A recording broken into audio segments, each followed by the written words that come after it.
Binance Pay helps millions of users send money to friends or family across the world. Alright, so Edge of Eternities has been out for a few days now, and if you are still wondering if you should drop a lot of cash to buy one of these collector booster boxes, or if you should just get a play booster box.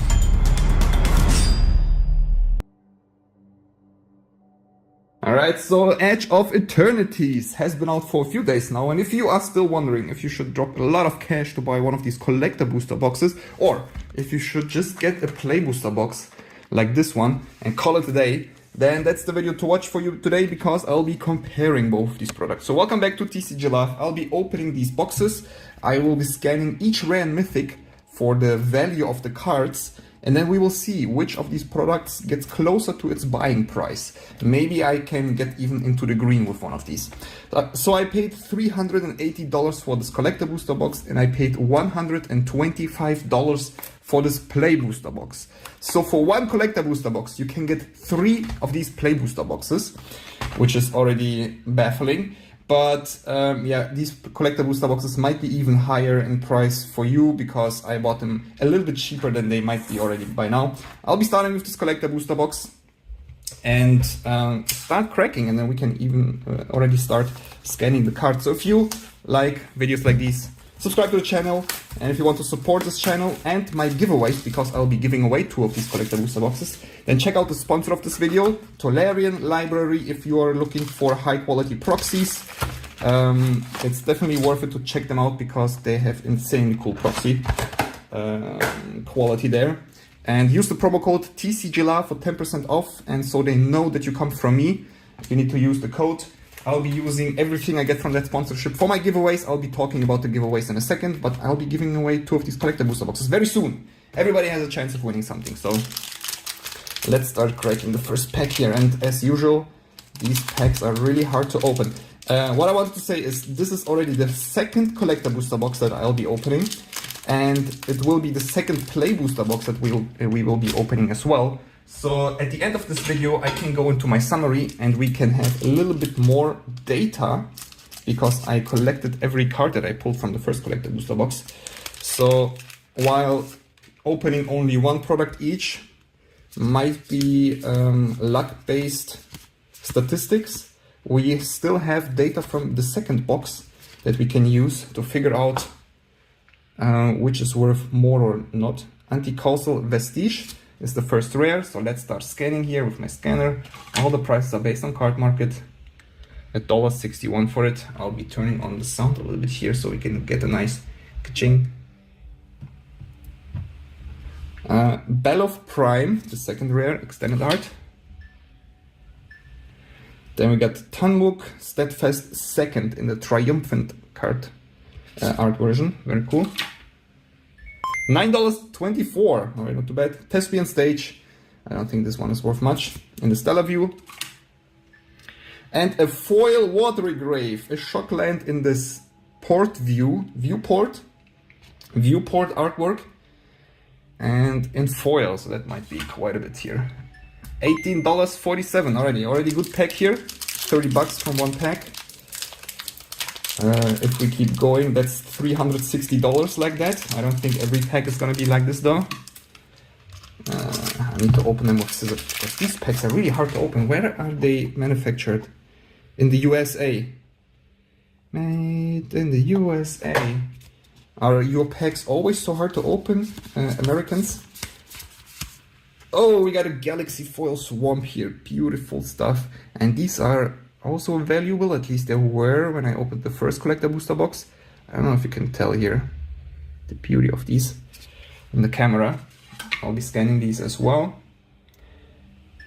$3.33, they already dropped in price quite a bit. Beyond the Quiet in foil. Moxide Refinery, the commander card. Nothing. 0 Point Ballad in extended art. And I think we have something fancy here in the back, so I'll be doing it slow like this. We got Ancient Tomb here. Really cool artwork. There's like a worm inside of this planet thingy. Asteroid. What? $73 for Ancient Tomb? Holy shit. It's not even foil or anything. I don't think it's not this Galaxy foil version. I didn't know that. That's insane. I didn't know Ancient Tomb is that valuable. Holy shit. We already got quite lucky. Alright, the second pack really paid for 3 more packs. Alright, the fancy foil is Beyond the Quiet. I thought it's a Galaxy foil. Alright, this shouldn't be that much. Damn, that Ancient Tomb though. I'll sleeve it soonish. Is there some way to open these packs easier without scissors? Can I not open them any careful way? Damn it. Alright. Good thing I have scissors here. Damn, that Ancient Tomb. It's not even foil or anything. We got a foil mountain. This is just foil, not Galaxy foil. And I don't think these are worth more than $1 anymore, right? Just gonna see if I'm gonna pick it up. Yeah, this guy for some reason has problems with this specific mountain. I'll just skip it. I don't think it's worth more than $1. Only cards worth more than $1 count to the total. So I can be a little bit curious with some. 81 cents. We got Mutinous Massacre. Full art. We got a Galaxy foil. Rare land there. Contestant Warzone. Really cool artwork with the Stellar View frame. 40 cents. And the Galaxy foil Watery Grave. A Galaxy foil Watery Grave. That's another $70, I think. Very cool. Oh, look at this. I like that they put the Galaxy foiling only... actually, you can even see it a little bit here. Is it? Yeah, you can see a little bit here. That's a little bit unfortunate. You can see some residue of the Galaxy foiling here. That's not fun. They should just put it here in the window. That looks kind of cheap. Either way. Galaxy foil Watery Grave is another banger here. Come on. I want to scan it. Quick. Why is it not recognizing it? There we go. $60 for that one. Holy shit. These collector booster packs. So that's why they're probably that valuable. The prices are already a little bit down. It's still pre-release week. So they will go down a little bit further, but not that much, I think. They should already have balanced. But we will see. Maybe the scanner is just a little bit slower, or card market low prices are a little slower. I will be going through each of these cards in the summary at the end of this video. You got a Galaxy foil mountain. I hope the scanner is gonna scan this one faster. I love Galaxy foiling.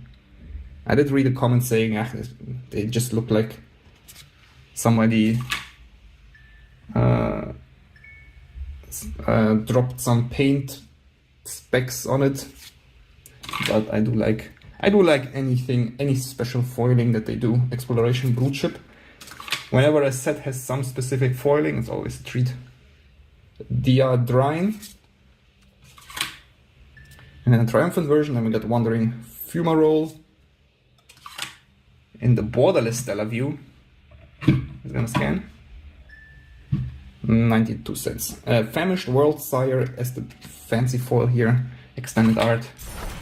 Nothing that crazy. It's still $9. Alright. Alright. Can I open this one? I always try. It's a little bit... I did open this one, but it felt like I bended the card inside. It's a little bit... It's a little bit unfortunate. Now we got a foil forest here. Let's scan this one. Yeah, it's 81 cents. I'm not gonna scan normal foils anymore. Stomping Ground. Another Shockland in foil. $8. We got In Spirit Flagship Vessel. Beautiful artwork on this one. From the Commander set. Borderless, is it worth something? It's $1. And the Dominion Bracelet. We got some other Stellar View Galaxy foil in there. $6.80 for the Dominion. We got the Galaxy foil Grove of the Born Willows. Really cool artwork as well on these. I don't know if I can showcase the Galaxy foiling that nicely, but very cool. It's $47, damn. The values in the Galaxy foilings. And the extended art paid for all. Nothing special here, $1.61. Alright, let's keep going here. Yeah, I'll use the scissors, whatever. I like to keep the booster packs intact because I use them to package cards when I sell them. Alright, the foil planes, which we're not gonna scan. Synthesizer Lab Ship, full art foil. And we got Evendo Brush Razor, extended art. We got the Eternity Elevator.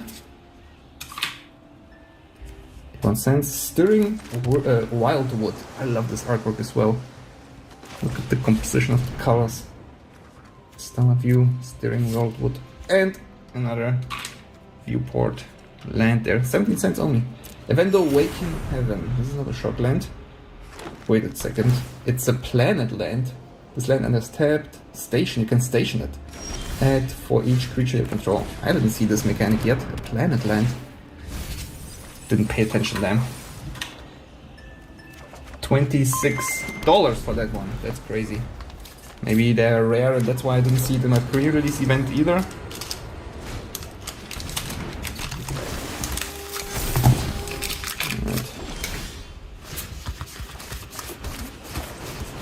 Alright. We get here a swamp, normal foiling. Then we got Might Form Harmonizer. 38 cents. In Oimidian Hatchery. There we go. 81 cents. We got Synthesizer Lab Ship. Oh, look at this artwork there. Meteor Crater. Choose a color of permanent you control and 1 mana of that color. Oh shit. But since you have that permanent, it probably you already have that color. But it's still cool. $6.75. Dia Drying Synthesized Amalgam. That's the fancy foil. 86 cents, 87 cents. Alright. We got the Galaxy Foil Island. I hope I will get a full set of these islands by the end of this. Islands of these Galaxy Foil lands, basically. $4.62 Space-Time Anomaly. We got Vernal Fen from the Commander set. $1.12 Starwider. This artwork, that's crazy. That's some crazy stuff. It reminds me of Gladius. Is that the game? The shoot 'em up? $2.19. Endless Sands. It's all about the lands in these. $1.14. Sunset Saboteur. I don't really like a lot of the artworks on most of these cards, but the lands always deliver. They're always great. Come on.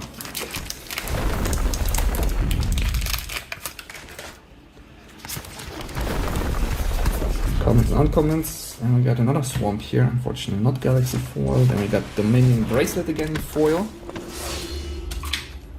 That's a few bucks. Horizon Explorer extended art. $3.41. Singularity Rupture. Oh, Ancient Tomb.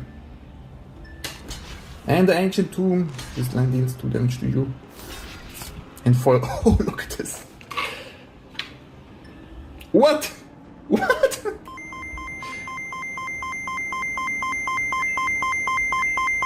Am I crazy? $283? Am I insane? Oh my god, this can't be true, is it?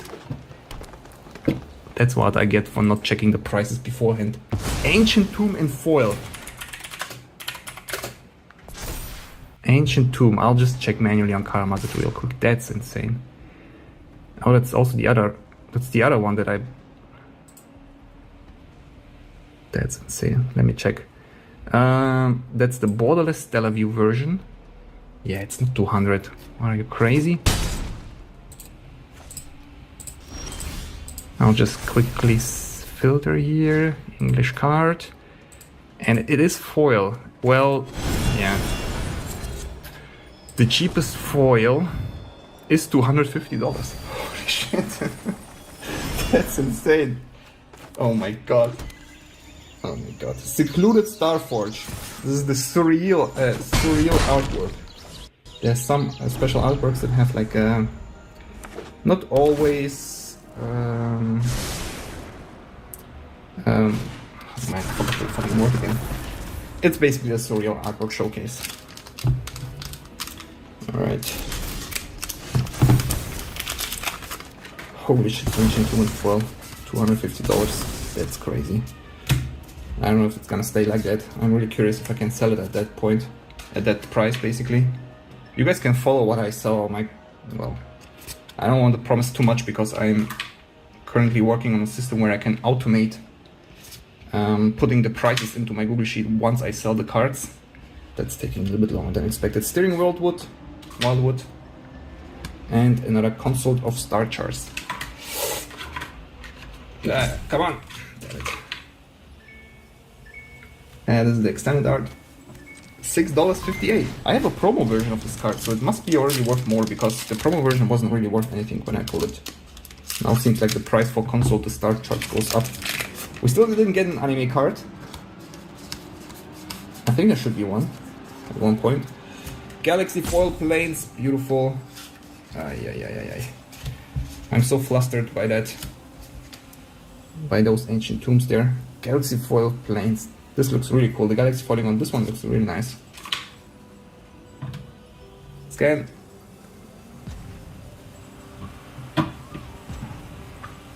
It's always the lighting somehow. Doesn't scan the galaxy foiling. I mean, you guys have enough coins already, so I don't mind skipping that one. We got Inside Engine, extended art. Probably the planes would be probably like $3-4 as well. Weft Walking. Interesting name. Extended art. $4.34. Hissing Quagmire. Look at this face on that green planet. And there we have the anime card. We got Secluded Starforge in the anime version. Artist is Makoto Yukimura. We got Tezzeret here. Secluded Starforge in foil. These can be Japanese in 1 out of 3 cases.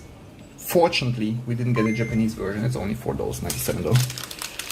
$600. So we have a definite winner here with the collector booster box. Holy shit.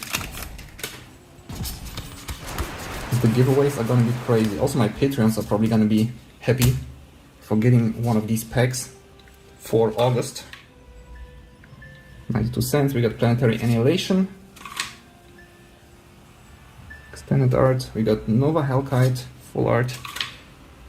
$1.15. Scavenger Grounds. I don't think we got something. I don't think we have anything. I see. Pinnacle Emissary. Then we got a signed Tezzeret Triumphant artwork there. Last card in the last pack, always a disappointment. Well, $8, not bad. Alright, so we had an insane luck with these ancient tombs because we pulled 2 of them. $609. Holy shit. I'll need to sleeve these up really quick. Where's the first one? I think I skipped the first one already. Where's the second one?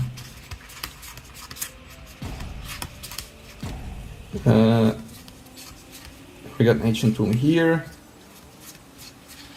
We got an ancient tomb somewhere in the middle, I guess. Skip it again, I guess. Somewhere at the end. There it is. Holy shit. Damn, I didn't know ancient tomb was that expensive. But yeah, I mean, I guess the collector booster box won this round. Don't even need to open this play booster box to know that. But let's open it anyway. And then we will take an average of the boxes that I already opened at the end of this video to have a little bit more of a... Wait, I didn't... Wait. I think I did. Alright, let's do it like this. Collector. It's like... just to save it. Alright, while editing this video I saw that I completely forgot to tell you guys about the giveaway, so let's do it right now real quick. I will give away 2 collector booster boxes for Edge of Eternities. The first one is gonna be on the 1st August and the second on the 15th August. If you want to participate in this giveaway in the first one for the 1st August, go to my participation video in the description after you watch this video, obviously. Go to the participation video, leave a comment there, and you're opted in. You also need at least 200 coins, so make sure to leave a comment to claim these coins from this video. Hopefully it gets you above 200. I might be doing a big video tomorrow as well, a bigger video with a lot of coins. But yeah, this is the most coins you will get. You have time until the next video is uploaded to claim these coins, so don't miss out. And yeah, if you want to participate in the second giveaway, wait for the participation video for that one. All right, back to the video. See you guys at the end. And I'll go really quick through these ones. By the way, I have buy a box promo card here because I bought this collector booster box in my local game store. So thanks to my local game store for giving me that insane collector booster box. Let's scan this buy a box promo as well. Singularity Rapture is 55 cents, whatever. I'll just throw it into the pile of the play booster packs. I always try to buy a box in my local game store with each pre-release just to support them, even though they weren't nice to me. Sponsoring me, they never wanted to sponsor me, feels bad. But yeah, I always try to buy a box. This time I thought I'll just get a collector booster box because they were quite similar in price to internet prices. Usually my local game store has collector booster boxes like $100 more, something more expensive than you get on the web. But this time was reasonable, so I was like, okay, I'll buy a collector booster box from you guys. I'll just quickly skip through the rares here and grind through that play booster box. I mean, we can get something cool here as well. We technically can also get the Ancient Tomb from play booster packs. Oh, Frenzied Ball of I really like this card. It's not too strong, but it really feels kind of like it. I really enjoyed playing this one in my previous deck.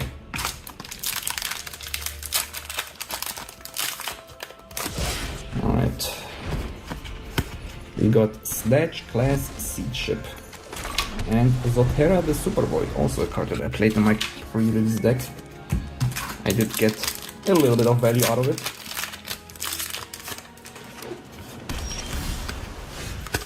We got Exalted Sunborn. First time I see this Mythic. Very cool artwork. Let's scan it. $14.43. Nice. Isn't it crazy that I opened so many packs and I still see cards that I never saw before? Nova Hellkite.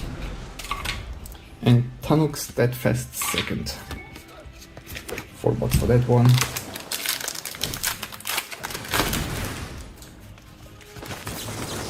We got a Cathedral of War. And a Stellar View card. At 28 cents. Singularity Rapture again.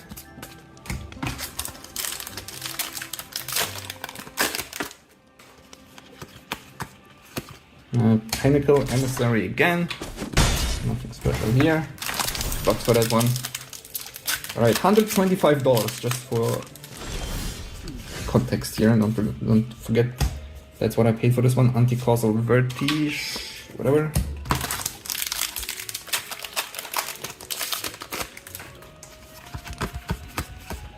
We got Arch Enemy's Charm.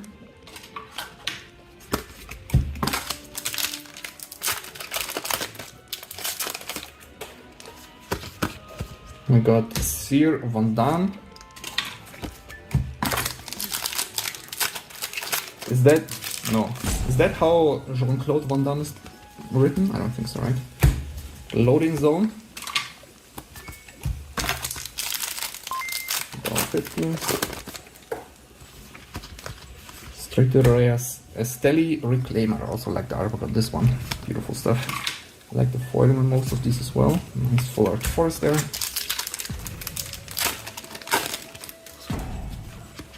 And we got another Grove of the Born Willows, not in Galaxy 4 this time. Space Time, Anomaly, 6 cents, and a third rare, Sacred Foundry. $2.28, because that's the Shockland. Alright, we got Emissary Escort. Nothing else.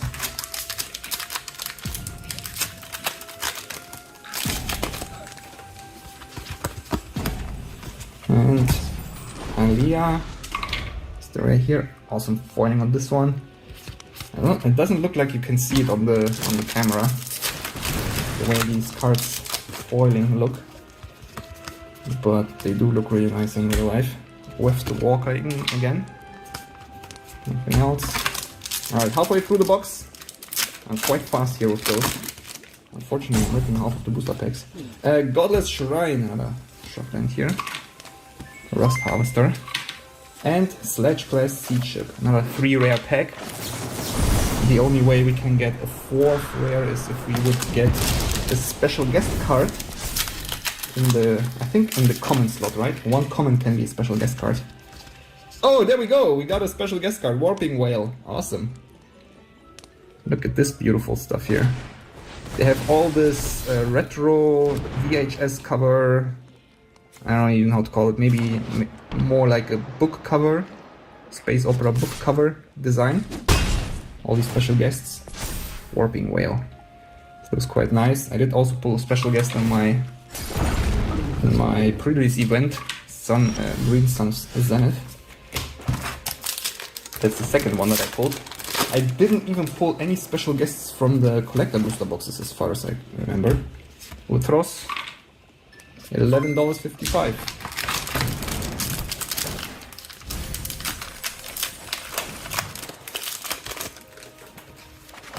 Alright. Oh, we got a Tezzeret here. That's also the first time that I pulled Tezzeret. Awesome. We got the Planeswalker off the set. For a while I didn't even know if we got Planeswalkers in the set, what we do. $26.56, damn. You better give me a Awesome. chance. That's the most valuable card from the normal, regular set. Charol of the Void. Stick to the shadows. 8 cents.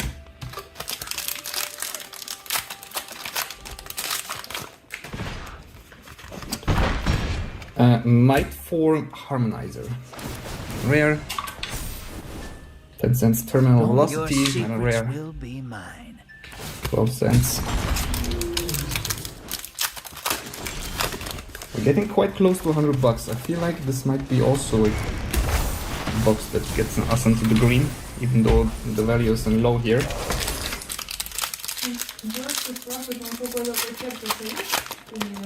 Yep. Yep. Alright, we got Bonders Enclave here. 46 cents. Hardlight Containment. And we're almost through this box. Few weak packs here at the end could ruin Let's us fun. surprise 'em. Terra Symbiosis. Another Exalted Sunburn. $4 for that one. And how much was this one again? $14. Awesome. Foil Island. Is it worth more than... No, it wasn't, right? Yeah, 75 cents. Very nice pack.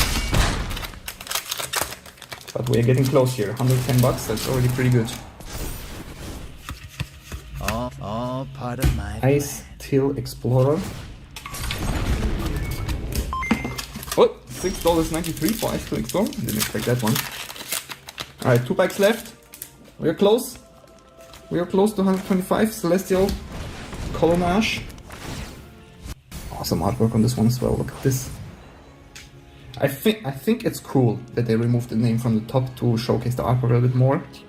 I really don't mind having the name in the middle here, especially if you don't have a complicated subtype here with just land. I mean, if it says legendary creature, monkey human or whatever, it might be a little bit crowded there, but I think it's nice. 46 cents. Sunset Saboteur. 5 cents. And the last pack. Can we get $9 out of this one? I mean, the Play Booster box really did put up a great fight. Oh, we did make our money back. Godless Shrine. Ah, not quite. Oh, I really thought it would push us over the edge. Terminal Velocity. 5 cents. Ah, we didn't make it quite. But I think that's close enough. That's way better than most other sets that I open. And we have $123 for the Play Booster box. If we go back to the collections, if I can click it here, 545 euros for the collector booster box and 114 euros for the Play Booster box. This is in euros now, but you can calculate it. It's basically 600 bucks for collector and yeah, 130, maybe 130 for the play booster box. That counts in all the cards that are below $1 that we didn't count before, but very awesome collector booster box. Very awesome. I mean, it's awesome that we got so close to the buying price with a play booster box as well. Unfortunately, the collector booster box just blasted this one out of the water. So let's go to the summary. I'll take the average of both play booster boxes that we opened and both collector booster boxes that we opened, and then we will have an average price value per buck paid for these both products in a second. See you guys. All right, now let's go to the interesting part with numbers a little bit more accurate in my Google Sheet. You can find the sheet in my description as well. You can click around here. If you click this link here, you will end up here with the play booster box. And let's start with the collector booster box first. 530 euros total. 245 alone is from the ancient tomb that we pulled. That's crazy. Half of the box, just this ancient tomb. If we wouldn't have pulled this one, 284 euros. That's less than I paid for it. So the tomb really saved us. That's not always gonna happen. I guess I got really lucky, but I ain't complaining. If we go to the first collector booster box that we opened a few days ago, it says 530 euros as well here. However, those are prices from the pre-release weekend. The price already dropped quite a bit. And unfortunately, the website that I actually use to update the prices is currently down. So you will need to use the scanner, which is also fine because I have all the data here. So the first collector booster box here is 555 euros. And no, this is the second collector booster box, sorry, with the ancient tomb, 555 euros. And the first collector booster box that we opened is with current prices 388 euros, because I did reset card purchase prices to card market low. So these are the lowest prices that you can find on card market. Where was it now? All the way top here, 388. So let's take let's do an average here. 388 plus 555 divided by 2. The average value of a collector booster box right now with the 2 boxes that I opened is 471. I will be opening more. I will also record the giveaway boxes that we opened for the data, and I put it in my Google Sheet. But yeah, for now, 471 euros on average. That's, let me quickly, 471 for my Americans here. Euro and USD is 550 US dollars. There you go. On average for a collector booster box in prices. So let's quickly do that same with the play booster box. However, I realized the first play booster box that I opened for you guys, the scanner didn't work, if you remember. So I didn't actually scan all the cards, and I completely forgot to do it afterwards. And now all those cards are shuffled in with all the other cards that I have. So unfortunately, that first play booster box is lost to entropy, and we only have the second play booster box to go off. But what I also have is a Hello and welcome to another standard video here in the preview event for Edge of Eternities.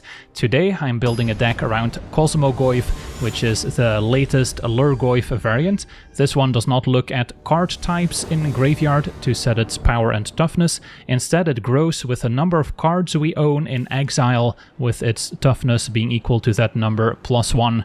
So it does take a little bit more effort to grow your Cosmogoyf compared to your typical Tarmogoyf, but the ceiling is also quite a bit higher, as we can easily end up with a 30+ powered Cosmogoyf, and the easiest way to get there is through Doomsday Excruciator. A 6-mana 6/6 demon with flying. When it enters, if it was cast, each player exiles all but the bottom 6 cards of their library face down. So essentially both end up with a 6-card library, and then at the beginning of our upkeep, the demon also forces us to draw an additional card, which is pretty scary when you only have 6 cards to begin with. But the important part is that we're exiling most of our library when the Excruciator enters, which in turn will massively grow Cosmogoyf, so we can potentially attack for lethal on the very same turn. Now, as you may have noticed, Cosmogoyf does not have any built-in trample or other evasion, so that's where Herd Heirloom will come in handy, a 2-mana artifact that can make mana to cast our creature spells, so can maybe help ramp out our Doomsday Excruciator on turn 5 already. but then we can also maybe tap it, and then until end of turn, a creature with power 4 or greater gains trample, and also gets to draw a card if it deals damage to an opponent. So that's how we can eventually trample with our Cosmogoyf to attack for lethal, even if the opponent has a few blockers to get in the way.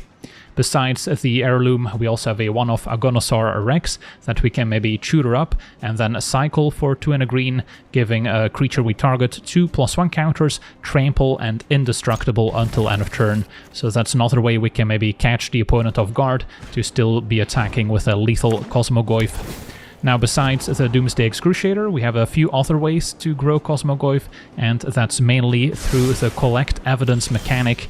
One example being Analyze the Pollen, which we can cast for just 1 mana in the early turns, just to find a basic land. We've got 3 swamps it can find, since of course the mana base needs to be heavily skewed towards black in order to support the Excruciator.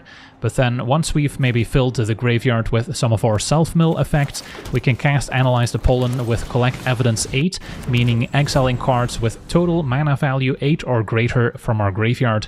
But a fun fact about collecting evidence is that you can exile more than just the 8 mana value required. You can in fact exile any lands you have in the graveyard as well, despite not contributing towards collect evidence. So we can essentially clean up our entire graveyard, which in turn will put more cards in exile to then grow your Cosmogoyf as well. And then once we resolve Analyze with collect evidence, we can tutor up whatever land or creature we want, so that can also help find the Cosmogoyf if we don't have one already, or maybe find our Excruciator to set up a lethal with a Cosmogoyf that's in play. So that's pretty neat, and it can also maybe help find our one-off Agonosaur Rex. Then the rest of our deck has a ton of self-mill effects to set up or analyze the pollen, as well as our 4 copies of Deadly Cover-Up, which is the main interaction we have in this deck as a 5-mana sweeper, and then we can also exile a bunch of cards with it to grow future Cosmogoyfs, and then we get to extract one specific card out of the opponent's library, which can also come in handy to maybe disrupt opposing combos. And then rounding out the deck, we've got the full set of Town Greeter to mill the top 4 cards when it enters, reveal a land to put in hand, so that can also help hit our land drops while filling the graveyard for collect evidence. Don't mind jumping with it. And then we can also maybe get it back with Overlord. If we impend it for 2 mana, we also get to mill 4 and return a non-avatar creature from our graveyard to our hand. So that can also maybe get back a Cosmogoyf or an Excruciator, especially if we've milled it with another self-mill effect. We can still pick those up afterwards. And then we also have a few copies of Awaken the Honored Dead as another removal spell, destroying target non-land permanent on Chapter 1. On Chapter 2 we get to fill the graveyard some more by milling 3, and then on Chapter 3 we may discard a card. If we do, return a creature or land from our graveyard to our hand. So that can also maybe get back a Cosmogoyf or an Excruciator if we happened to mill them. And then Rakshasa's Bargain also fills an important role, as it's essentially a 6-mana card for collect evidence purposes. So despite being able to cast it for 3 mana, the total mana value is still considered to be 6 thanks to those hybrid costs. So that's also pretty useful for setting up and analyze the pollen, even if we maybe didn't fill the graveyard all that much.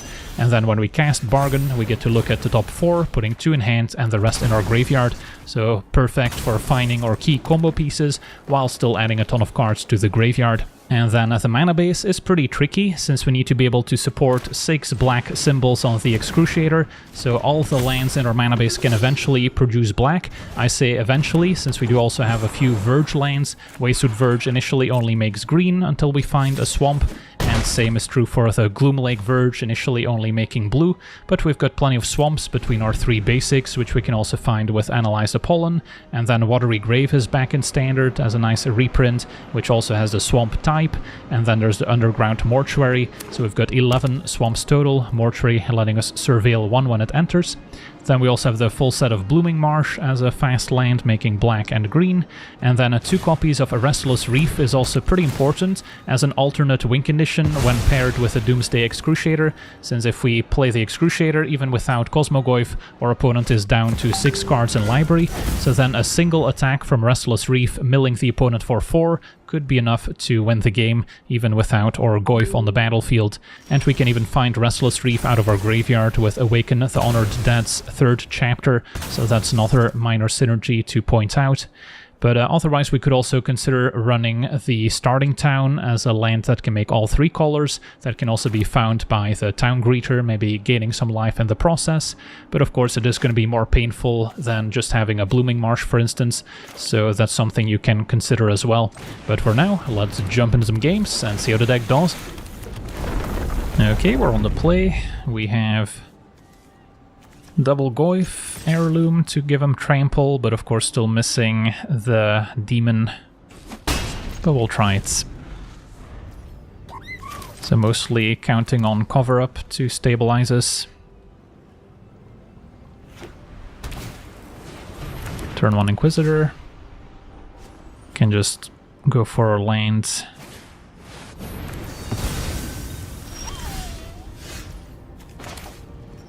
Play Heirloom, or I can just play the tap land now, skip Heirloom, and then be able to awaken on curve.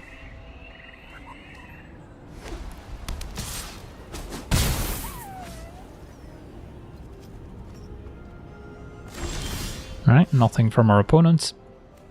So then I could go Heirloom into Goyf.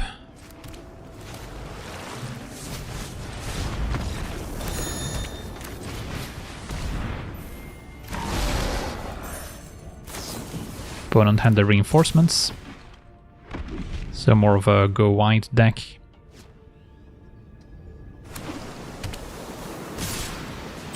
No blocks.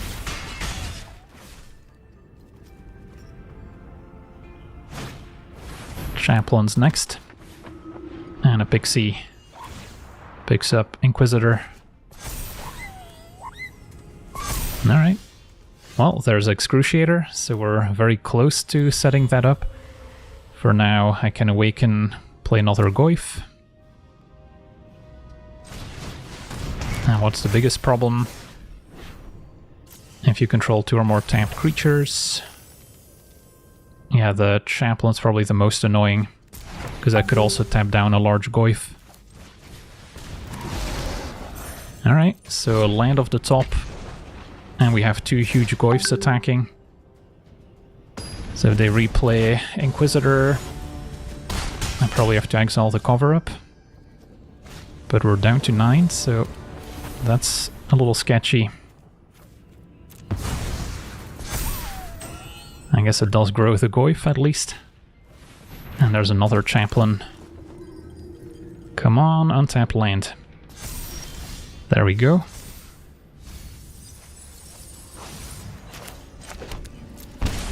Cast Excruciator,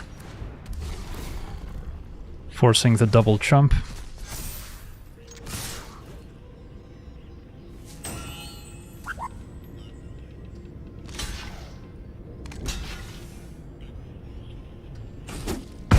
And next turn we can get in with Trample.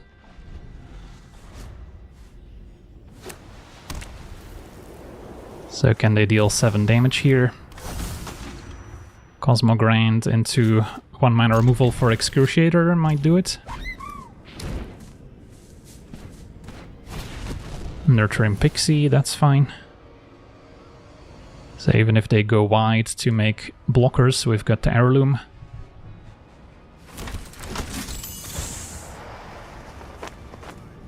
Pixie, pick up. It's gonna be reinforcements. Get to untap. I would not like to discard anything. Go to attackers. And one of the Goyfs will receive the gift of Trample.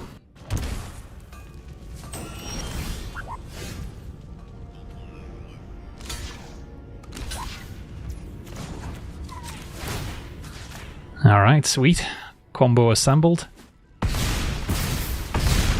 Not a moment too soon. On to the next one.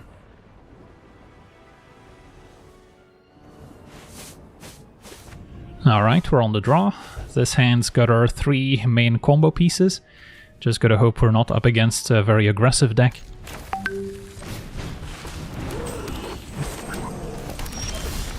Town Greeter can also be a nice roadblock. Do I keep the lands? I guess I do need up to 5 lands, but we're likely to find some with a Town Greeter, so...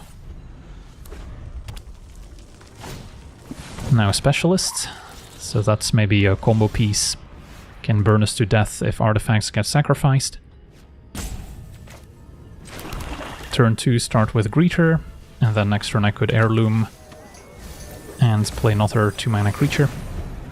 Found a Blooming Marsh. Already have a Watery Grave.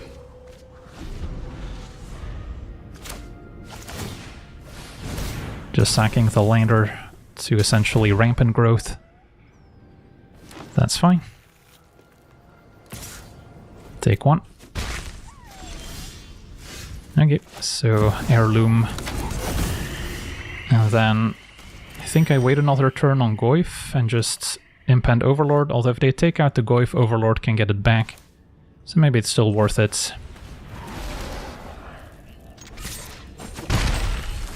Could also find Analyze the Pollen, which I can maybe cast with Collect Evidence if we mill with Overlord first. So their opponent makes another lander, hits us for 1.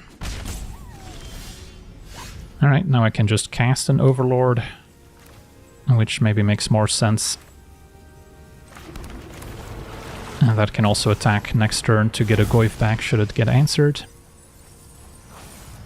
Get back Excruciator, which now our opponent knows what we're trying to set up.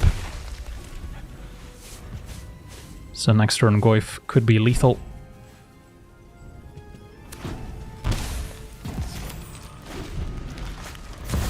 Hugs can play additional lands out. So they've got 2 creatures to maybe chump with. But yeah, it's go time. Cast Excruciator. Do not want to attack with Overlord now, since then we would mill ourselves to death. So that's a little risky. But can force a chump with a Goyf, and then next turn give a Trample. So we'll see what happens. Overlord of the Hauntwoods is acceptable. And another Curiosity. Okay, just need to be careful not to attack with Overlord. And then Goyf should take care of the rest.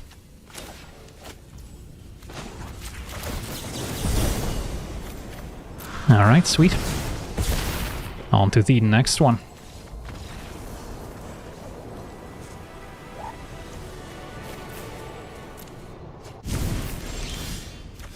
Alright, we're on the draw.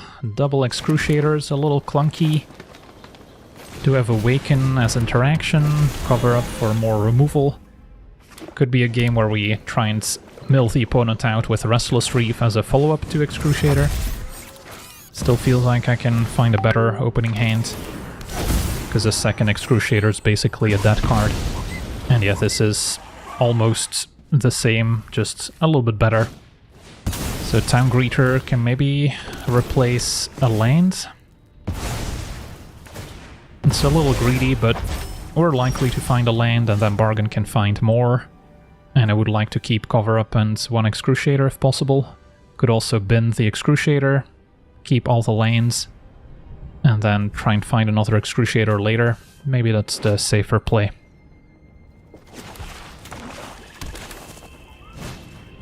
Turn 1 Sage, so a sacrifice deck. Not a great matchup, I don't think, but cover up could help. Assuming we're still alive by turn 5. Bonus got the Zealots, so that's the scary 2-drop. Play Greeter.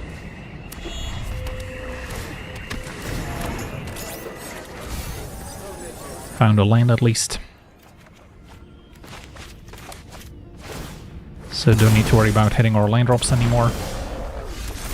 Zealot makes a flyer, mills another Sage. And keeps surveilling. Possible they're missing a color and are desperate to hit their land drops.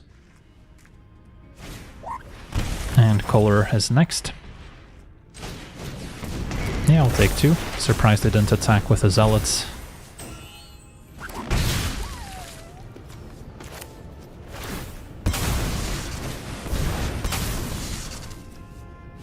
So they can still warp this out of the graveyard. They found another sage. But yeah, they didn't find the land that they were probably looking for. So this makes green. I guess I'll just play the swamp first. And then now we can bargain. Still 2 turns away from cover-up, so hopefully we can hold out a bit longer. But then cover-up is also a way to exile the color, as well as any additional copies in their deck. Could also cycle the Rex to grow the Town Greeter. Not a terrible play. You're inferior in every... just what I needed. Alright, now the Zealot is attacking. Yeah, I mean, I could try to set that up. Block Zealots, cycle This Rex. technology is advanced. My network is already... Can get punished by a 1-mana instance, perhaps.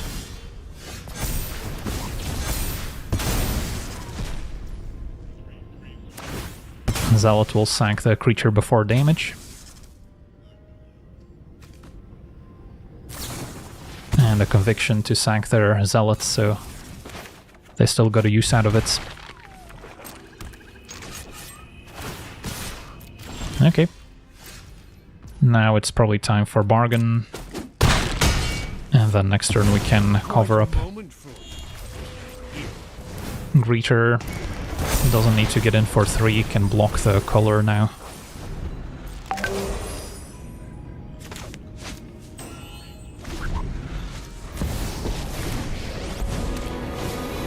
Now Threx in Arena, so opponents prepare to play a longer game. Okay.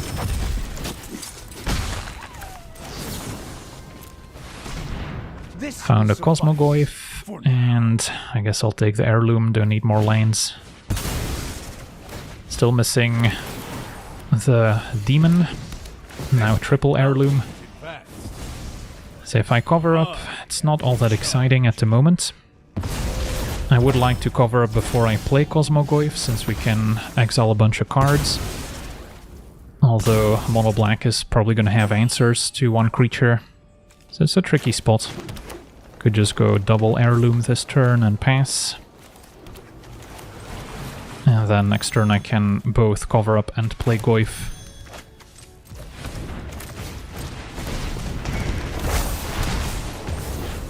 And then do I exile every single card?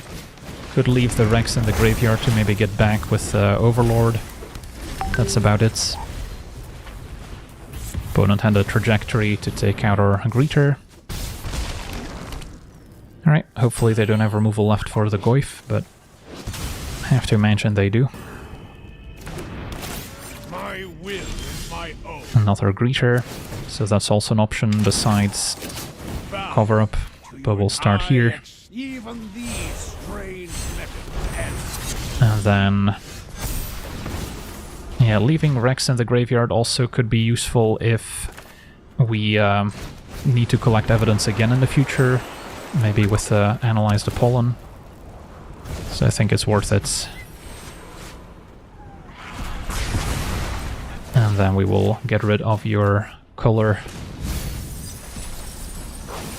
So they have 3 more in the deck. So yeah, kind of a mono black, a warp, sacrifice deck. Is Sephiroth in there? Don't see it. In hand, they have triple Voidborn and a Beckoner. Double Beckoner plus a sack outlet can also go infinite, and then with Voidborn they can win the game. So that's maybe what they're trying to set up.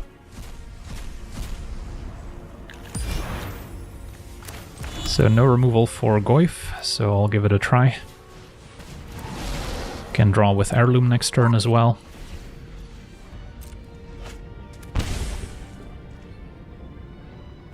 And if we top deck Doomsday Excruciator, we can just win the game.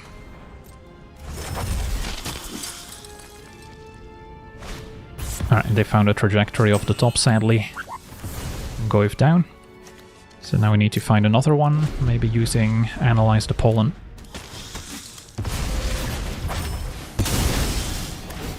Yeah, for now, not much going on. Could attack with a Restless Reef.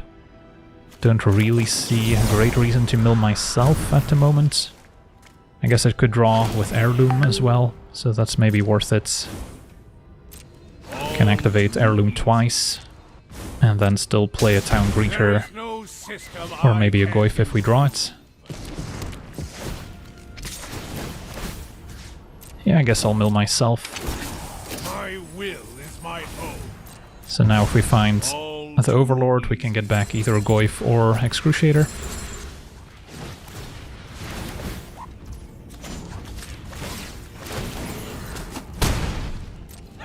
There is no system I can't improve. I expect success. Play Greeter. All Some other decent cards gone. I command the very So I'm probably done milling myself now. There's the Zealot. Can our opponent go infinite? If they have a second Beckoner, they would be able to. Because they can make each other return to the battlefield. Found a bargain. Probably want to start there. Or do we attack with Restless Reef? Bargain probably makes more sense. Could still get in with a Reef potentially afterwards.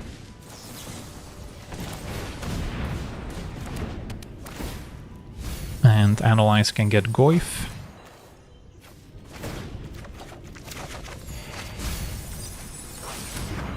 Or does Excruciator make more sense at this point with the plan of milling them out with Restless Reef? Yeah, it's sketchy. If I analyze Excruciator, I guess I'll still have the mana to cast it as well.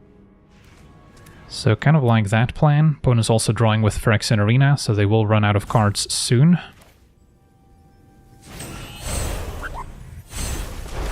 Collect evidence. Goyf would be large enough to win the game regardless, but I guess we can exile a few more lands. Yeah, going for Goyf is tempting. But if they just have another removal spell,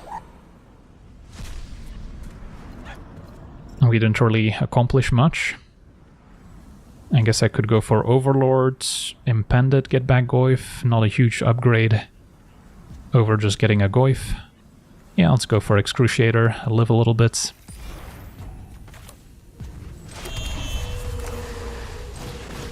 Cast it. And then it's also a 6/6 flyer, so it can do some damage.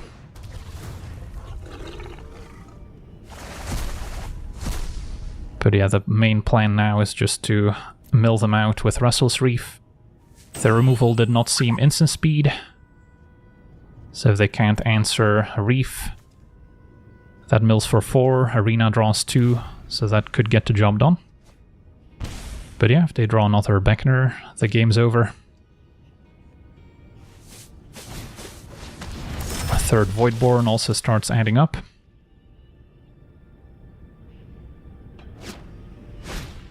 And a Trajectory, clear my demon. I might just be dead here.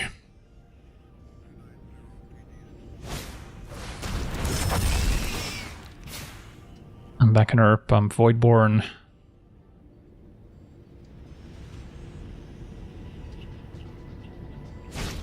And another removal spell. Alright, so they had all angles covered. GG's. So attack for 6, 7, 8, 9, and then they could still sack things second main to drain us to death. On to the next one.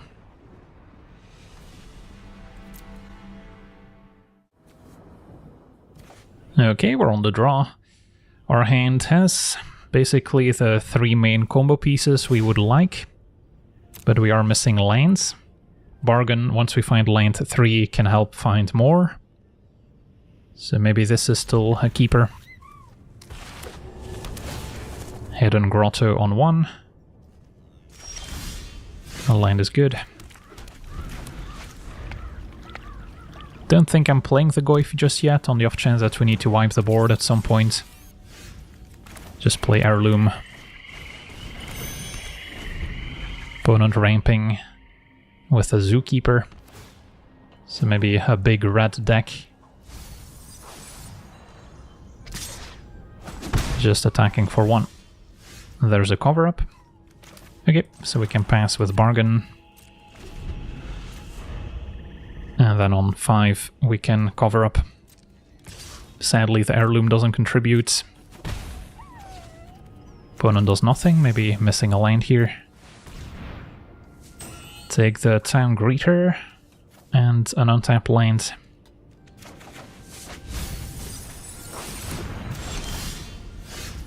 So then play greeter, and then we'll see if we want to play something afterwards.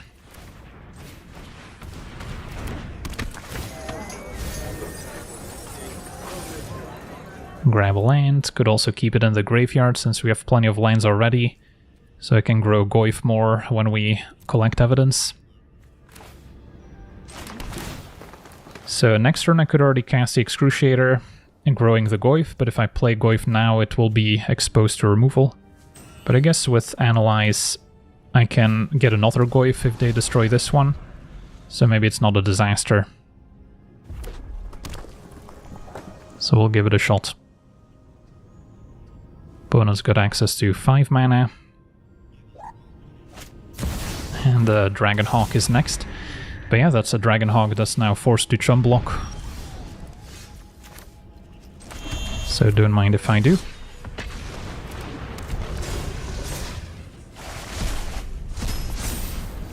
Attack you for 34, probably keep Greeter back. So 1 extra damage is not gonna matter. The exiled cards are face down, so we can't see what they're trying to set up. Tiger making mana, so that's not played in a typical deck, it's pointing towards some sort of combo, maybe with Tanuk. And Burst Lightning goes upstairs.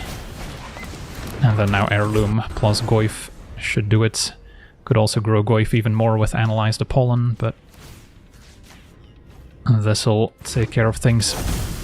Also had Restless Reef to mill the opponent for 4, so we could have maybe seen more of their deck.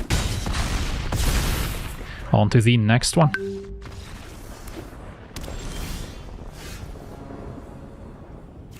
Okay, we're on the draw. We have Heirloom to maybe cast Excruciator on turn 5. So ideally find Goyf in the meantime. I'll try it. Facing Inquisitor turn 1. So we'll hit them with the tap land. Found the Goyf, so that helps. Town Greeter can also maybe trade for Inquisitor, so that seems fine. Can maybe help find blue mana, should we need it.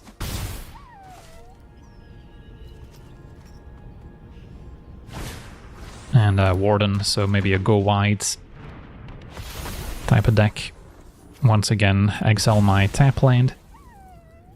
Cosmogoyf also grows with exiled card, so could have picked something that I wasn't planning on playing anytime soon.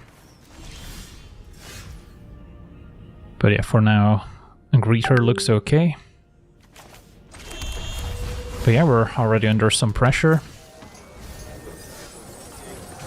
Found my blue mana. Can double spell Heirloom with Cosmogoyf. Could also maybe collect evidence if we add a few more mana values to the graveyard. Opponent with Containment exiling the Town Greeter. So I guess the Goyf is now a 2-3 at least. But the opponent's just going all out, so we're under a lot of pressure here. And don't have our sweeper yet either. So Heirloom into Goyf. Hope that can slow them down a bit. If they have another removal spell, it's probably lights out. Yep, Sheltered by Ghosts, exactly what we needed to avoid. And a Glide Car. So opponent should be able to present lethal over the course of 2 turns. So even if I draw my sweeper, it's too late.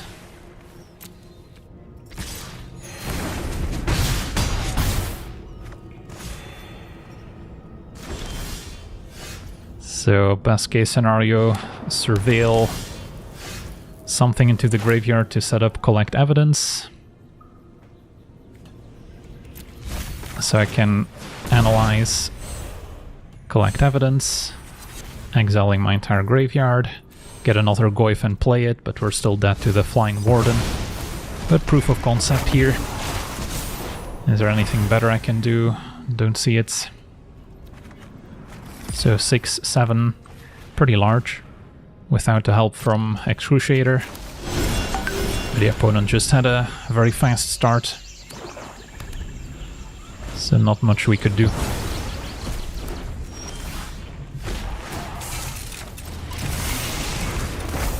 And a Pack Beast. Alright.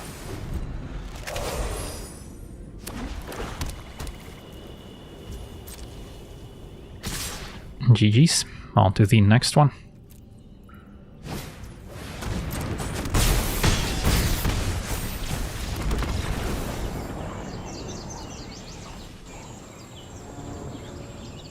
Okay, we're on the draw. We have double Heirloom, which helps cast Excruciator.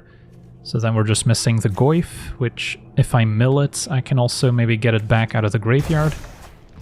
Yeah, we'll give it a try. For now, Mortuary.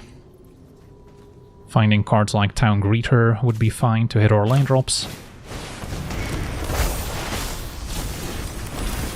Got a few tap lands to work through. Definitely don't need a third Heirloom. Opponent milled Sire of Seven Deaths, so it might be kind of a ramp deck. Could also be a Reanimator, I suppose. And just red-green, a ramp for now. Another Excruciator, not our best draw. So, maybe just Surveil again. And Verge, I should probably keep. But yeah, it's no Cosmogoyf just yet.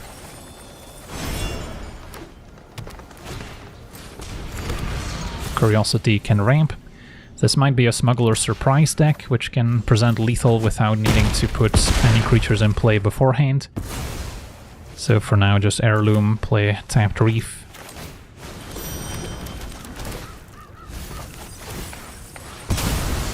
So yeah, next turn it could Smuggler Surprise for 6 mana. Just a Hedron Archive. Can destroy it with Awaken, so that helps.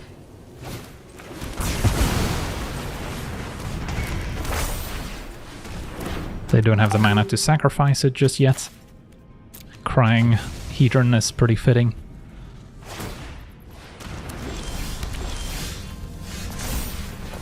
Mill 3, did not mill a Goyf. So I could just cast Excruciator and then hope to mill them out with Restless Reef. I think that beats just playing a Town Greeter and hoping for the best. At least we're being proactive.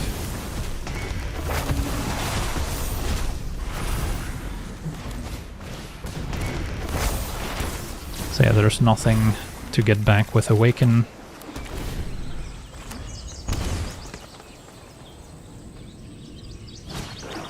And now a Terminal Velocity, putting in a Voltborn Tyrant.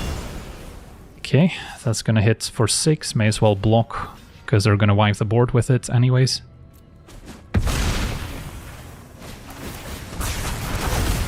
It does wipe the board before getting the token. So, yeah, no real point in doing anything.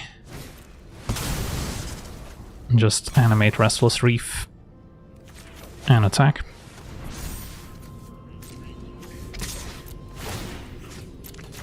Target my opponents. And there we see the Smuggler Surprise I was mentioning. Can give Trample with Heirloom to draw a card.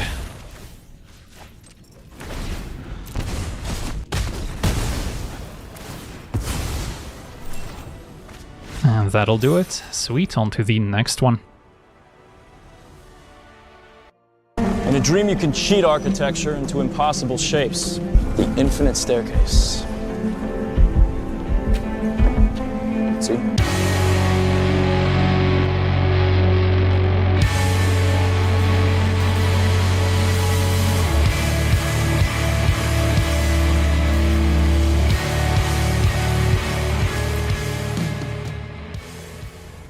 Welcome once again, my fellow manipulators of digital fate. I'm Richie, this is Capricorn, and today we're back at it with another standard deck tech straight out of Edge of Eternity standard, and this one was absolutely destroying the ladder non-stop. Now, if you watched any of my early access deck techs, we did do a mono black aristocrat sacrifice style deck during early access, but I have fine-tuned it, I've made it Orzhov, and the deck is just way better now.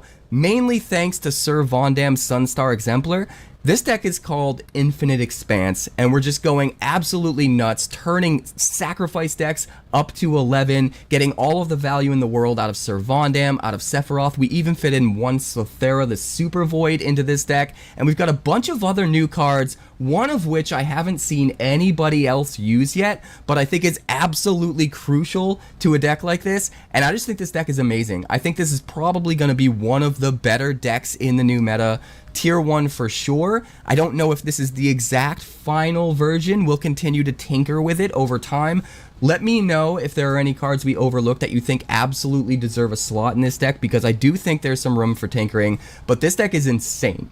Like, this absolutely crushed the ladder all night long. I think we played like 20 games, over 20 games, and only lost like 3 or 4 times. Just absolutely nuts. Before we break down the deck and then get into the gameplay, please like this video. It helps me get it out to more people. It helps the channel grow. If you've been watching my videos for a while, you know the spiel, but I do appreciate you guys that hit that like button. It helps more than you could possibly imagine. And if you're new here, make sure you subscribe, because we've got deck techs dropping every single day. And I'm in the middle of working on some pretty crazy ones. I've got a Mardu Humans Tribal deck that's mostly Humans Tribal, but it's got a nice spicy twist into it. It's going to be pretty nuts. I've got a new Bant Artifact Gear Hulk Mockingbird deck with some of the new cards that just turn it up to 11. We've got some pretty crazy ideas. I've got a Genova deck on the way that uses new cards. I think it's going to be Abzan. We're working on so much. Is it Artifact Aggro? Turbo Pinnacle, I think I call it. We've got some crazy stuff. So look forward to the decks. We're going to dive right in. Before we do, please like, please subscribe, do the thing. Catch me live Monday through Friday over on Twitch. That's twitch.tv/QuarantineCapricorn. If I'm alive and I'm breathing, I'm there and I'm streaming. Let's dive in. Alright, so this deck is actually looking super sick. We already messed around in early access with a mono black aristocrat style sacrifice deck, but I think honestly Orzhov is where it's at, and mostly because of one crazy new card, and that's Sir Vondam's Sunstar Exemplar, a 2/2 legendary human knight for 2 mana in the colors of Orzhov. He's got Vigilance, he's got Menace. Whenever another creature you control dies or is put into exile, put a +1/+1 counter on him and gain a life. And also when he dies or is put into exile, while its power is 4 or greater, you get to destroy up to 1 target non-land permanent. This card just does everything, and it might be one of the most overlooked cards, at least for me, during spoiler season. It just gets bigger and bigger and bigger. One thing I want to point out about this card is because it triggers off of things dying or being put into exile, it has built-in protection against any of the exiling enchantments that white tends to use. If they target this with like a Banishing Light and its power is at least 4, it gets exiled, its ability triggers on exile, gets to destroy a non-land permanent, and you can literally just destroy the Banishing Light and bring the Sir Vondam right back onto the battlefield, which is kind of insane. So nothing they do, even exiling this, stops the ability from triggering, as long as you get to 4+ power, which is just nuts. And if they don't deal with it, if they do deal with it, they're kind of getting 2 for 1, right? You get rid of their removal spell and their best permanent. If they don't deal with it, it just turns into an insane win condition over time. Vigilance and Menace is nuts, because the Menace makes it really hard for them to block this guy, especially when he gets way bigger, and the Vigilance makes it so that they can't just crack back and try to race us, because it's also a really big blocker, which makes it insane against aggro. Card is just nuts as long as you're in a deck that's constantly triggering it. And I have a few decks on the way that are using this guy because I think he's just that good. But this deck is perfect for that. We're also using another new card, Scout for Survivors. We're only running 2 copies because we're kind of just testing the waters. But I think this card is nuts. 3 mana for a sorcery, return up to 3 target creature cards with total mana value 3 or less from your graveyard to the battlefield and put a +1/+1 counter on them. This card is super versatile because if you're just looking to sacrifice a bunch of stuff, you can bring 3 1-drops back. Each of them gets a counter. You can use them in combat or however you see fit, and then also have 3 more creatures for sacrifice fodder, which is kind of amazing. But you can also just use this to get back your huge value plays as well. You can get back a Servandam and a 1-drop if you want. Start with a counter already on Servandam from the Scout for Survivors, which is nice. You can also just use it to get back a Sephiroth when they kill your Sephiroth. Since this card has the biggest target on its back, it seems like a perfect possibility to target with the Scout for Survivors if all you need is some kind of sacrifice payoff to get there and win the game. Sephiroth being amazing, every time something dies, you get a drain trigger off of them. When he attacks or enters, you get to sacrifice something to draw a card and get that drain trigger. If you can trigger the drains 4 times in the same turn, you get to flip him into a crazy 5/5 flying monstrosity that can sacrifice a bunch of things, draw a bunch of cards, and you get an emblem that drains. This card just does everything, but it is always the first to die, so having a way to get it back with Scout for Survivors is really nice. We're also running 4 copies of the new Caesarean Voidborn, which is another Blood Artist style effect, 3 mana for a 2/2, but you can warp it out for just 1 black mana so that you can get some death triggers a little bit earlier in the game before you have the 3 mana to commit to hard casting it and keeping it on the field forever, which I actually think is really, really nice. Let's start at the bottom of the curve and work our way up with the rest of the deck. We're running both 4 copies of Corrupted Conviction and Desperate Measures. That's 8 1-mana draw spells that allow us to essentially sacrifice a creature and draw 2 cards. But there is a little caveat. With Desperate Measures, you don't actually sacrifice the creature. You give it +1/-1, and then when it dies, you draw 2 cards. So sometimes you can target your 2/2, swing in, get in for 3 damage, and then also use a Corrupted Conviction on it and end up drawing 4 cards off of 1 sacrifice, which can be insane. You can also just use Desperate Measures as a way to trade with an opponent's creature. If you're swinging in or blocking with a creature that has 1 less power than what you'd need to kill theirs, you Desperate Measures, not only do you get to draw the 2 cards, but it's actually better than sacrificing your thing because you also get to trade with a creature that you otherwise wouldn't be able to. And because we're running the 8 1-mana draw spells, we can run a little bit less land in this deck because we're always going to be drawing into the lands we need starting super early on the curve. We also have 2 copies of Embrace Oblivion, sack an artifact or creature, destroy a creature or spacecraft, 2 copies of Tragic Trajectory, give something -2/-2 for just 1 mana, but if you've triggered Void either by warping or something leaving the battlefield on either player's side, this thing will give -10/-10 instead, which is going to basically be every turn of the game that you can trigger that, so really, really good removal in a deck like this. We've also got 4 copies of Greedy Freebooter and 4 copies of Infestation Sage. I think these are the best 1-drops as sacrifice fodder, and we do want at least 8 1-drop creatures that we can drop as early as turn 1 to start kicking things off as early as we possibly can. But in addition to those 8 cards, we also have another play set of creatures that can be played for 1 mana, and that's Timeline Color. 2 mana 2/2 haste is already kind of good. You can warp it out for 1 black and 2 life so that you can get in for an extra 2 damage on turn 1 if you don't have one of these 1-drops to play. But more importantly, you can play this thing from the graveyard for its warp cost. And because you can just warp as many times as you want in the same turn, if you have a sacrifice outlet out and a payoff like Sephiroth or Caesarean Voidborn, you can just keep paying 1 black mana to put this out on the battlefield, sacrifice it to drain, and rinse and repeat for every single black mana that you have, while also possibly attacking for 2 somewhere in the middle of all that. Card is just nuts, just gives you endless access to sacrifice fodder over and over again while also being a somewhat aggressive card. Absolutely love it, and it works perfectly with the brand new Umbral Collar Zealot, which we're also running a full playset of. A 3/2 human cleric for 2 mana, sacrifice another creature or artifact to Surveil 1. Surveiling 1 isn't like the greatest payoff ever, but what's great about this card is the fact that it is a free sacrifice outlet, which means you can attack as many times as you want in the same turn for 0 mana, which is super important for getting 4 sacks to trigger Sephiroth to flip, or for just repeatedly sacrificing the timeline color to drain out our opponent. There's so much value in the Umbral Caller Zealot, it's nuts.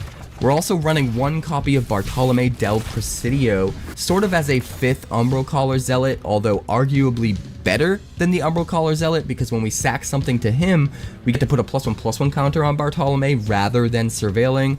Sometimes surveilling is better, especially when we can stick a timeline color in the graveyard, or if we need to dig for a very specific card in order to win the game.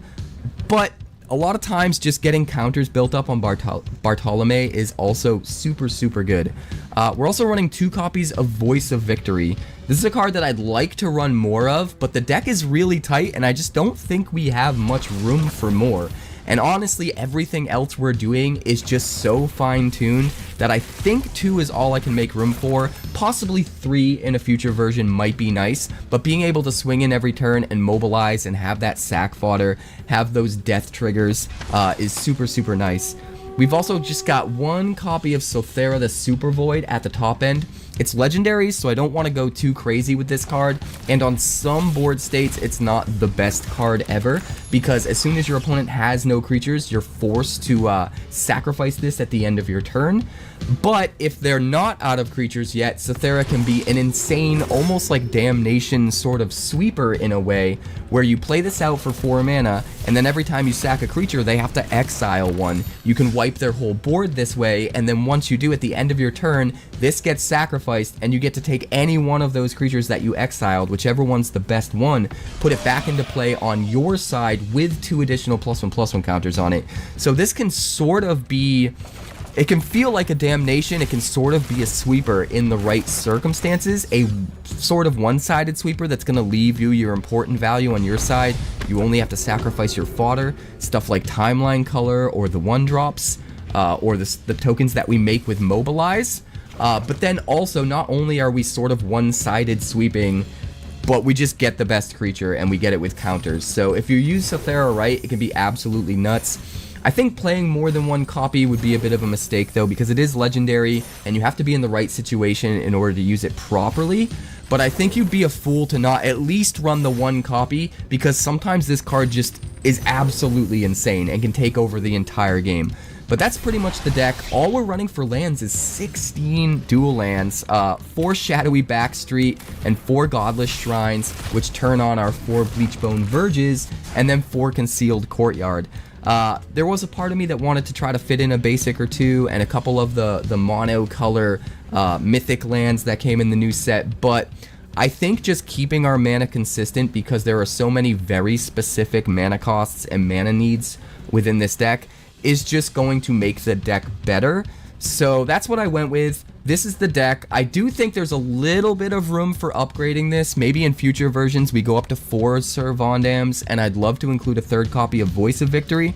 But for the most part, this deck is just absolutely nuts. It slaps. It won like, I want to say like 17 out of like 20 games for us. It was an absolutely insane win rate, but don't take my word for it. Let's check out the games. I'm gonna keep this. This looks good.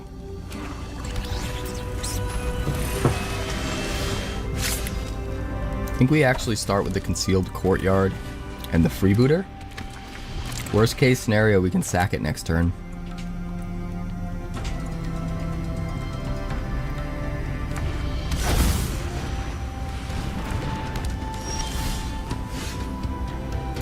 The Verge. The Verge.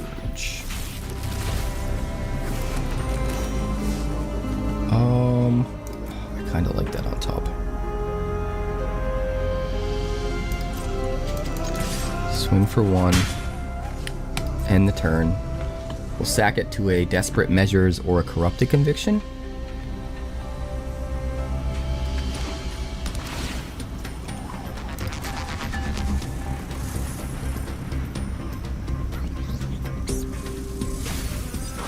Surveil 1.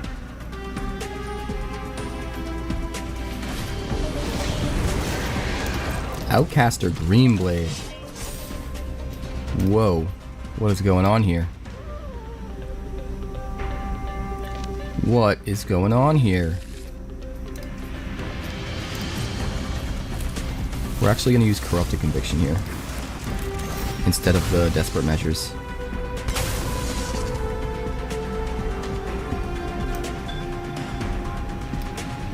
What's great about Desperate Measures is if we've only got one counter on Sir Vondam, it can get it up to 4 power so that we can still kill something. Which is huge.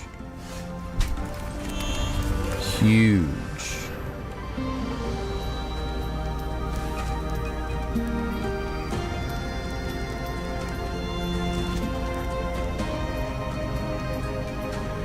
Put it up.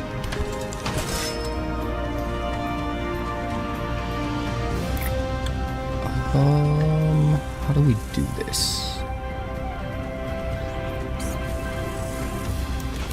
I think we'll just do it like this. I want to make sure we can protect Sir Vondam. If we play a 1-drop, we don't have a way to sack it without using the Desperate Measures on that 1-drop, which means we can't get Sir Vondam to 4 power. But warping in the Voidborn means that it goes into exile at end of turn, he'll get a counter, we'll still have a mana. So if he tries to kill our Sir Vondam, in response, we use Desperate Measures on it. It becomes a 4/2,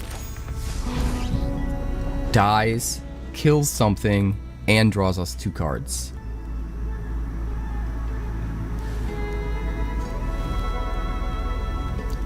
The Hope Estheim deck sounds like a wild wackadoo roller coaster ride, Panthro.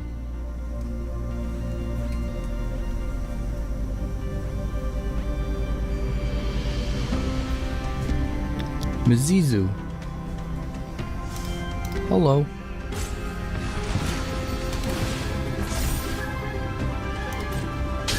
What else you got? You want to kill my Sir Vondam?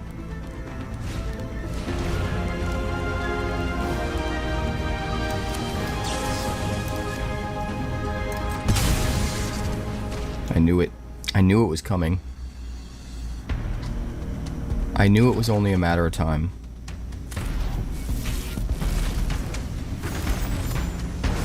But do we kill the Green Blade or do we kill the Ghost Vacuum? That's the question.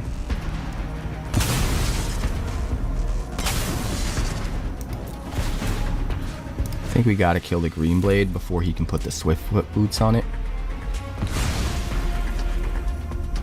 Pretty good. Draw 2. And we've even got a Scout for Survivors, guys.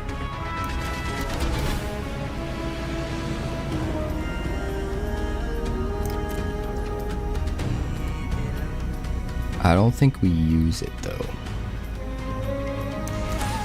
I think we play another Sir Vondam.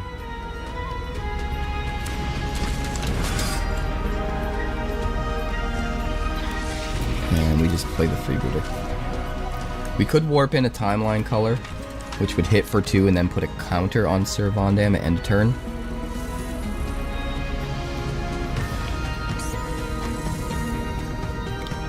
If I were to Scout for Survivors, he'd just exile the Sir Vondam in response and we'd get not much value, so...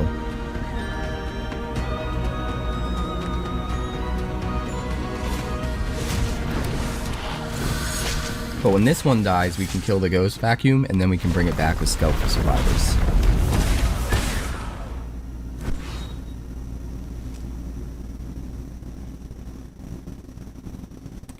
We just need a way to sack it. I don't know if we have a way to sack it.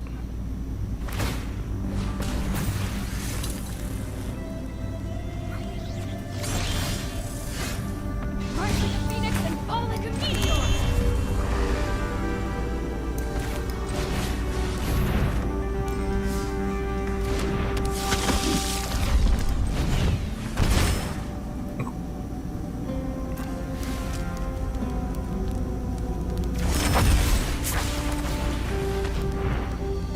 We're just going ham.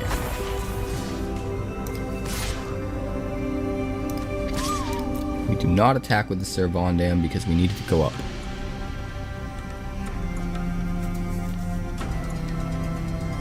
No matter what, it's going to get one counter at end of turn from the timeline color.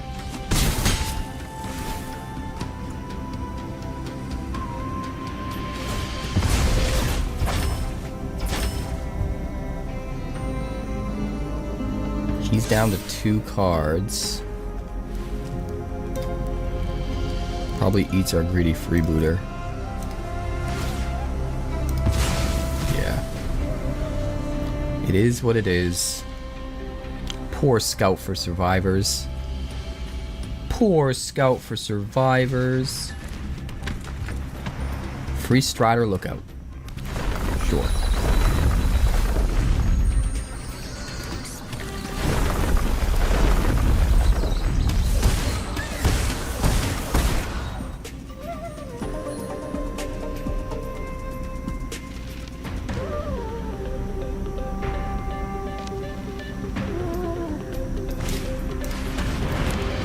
Certainly trying.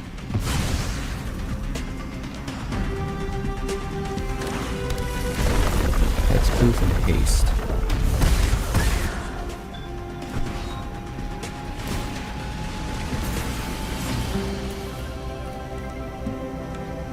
Do you wanna? Are you sure you don't wanna?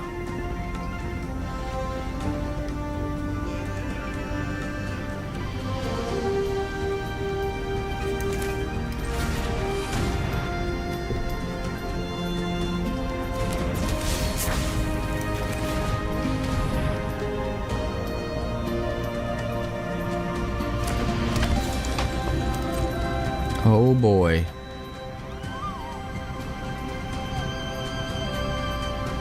Here we go. Tell me what you wanna block. Eh? Eh? Do it. You won't. Do it. Do it.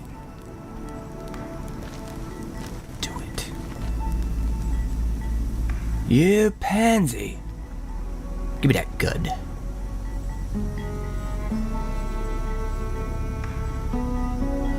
Do it! Do it!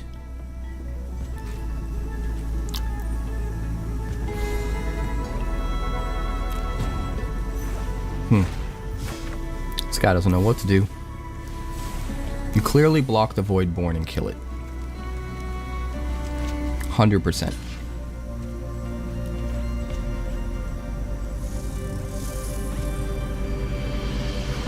Probably also block the Infestation Sage.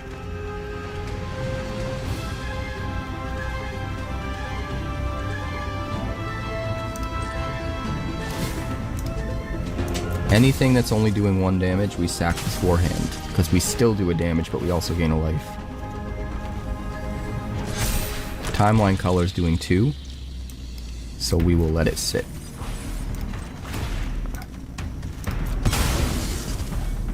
Oh, but we also get to do an extra damage with Servondam.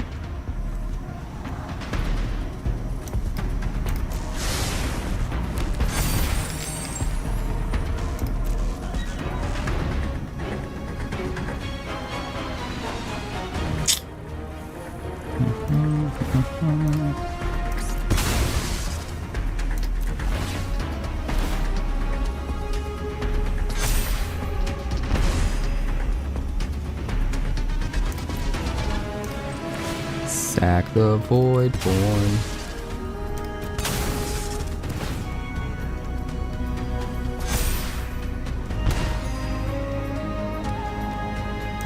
And then we hit for 9.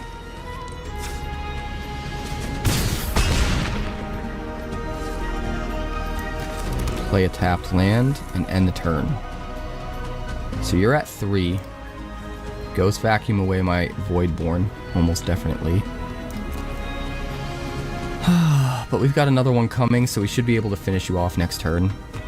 And we definitely play it before we crack the treasure because this will trigger off artifacts as well.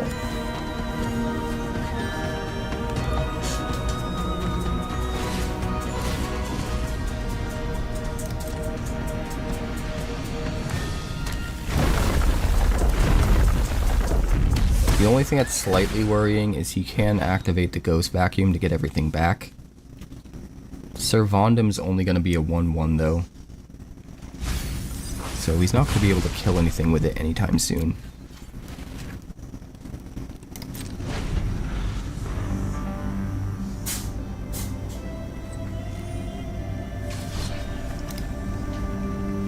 Two 1-drops in the yard.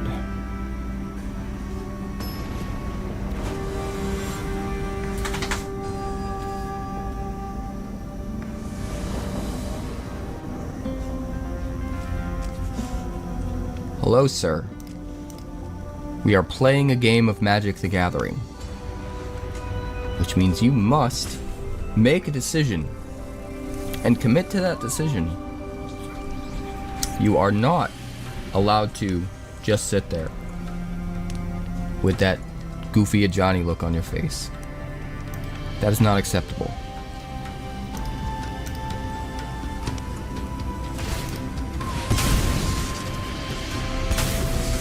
Alright, Ghosty Vacuum, sure.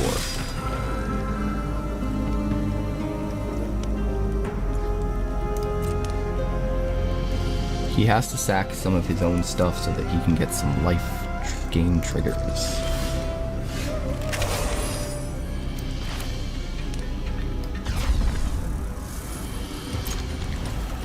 Warp it out. And we win. Sack the timeline color.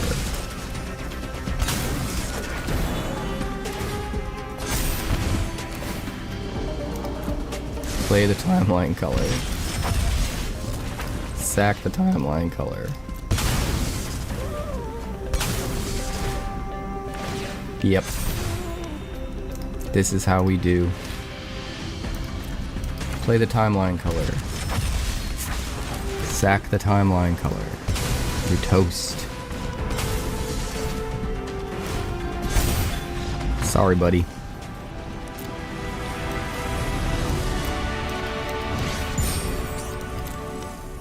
This looks pretty good, though. We'll keep it.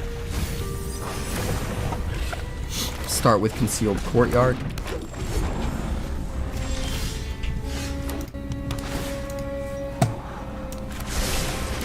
And we'll play Infestation Sage.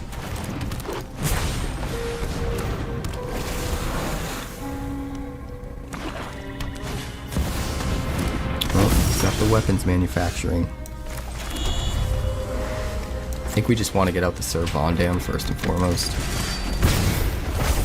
I'm going to guess he's got a chainsaw or a Legion extruder that he's going to kill the Servandam with.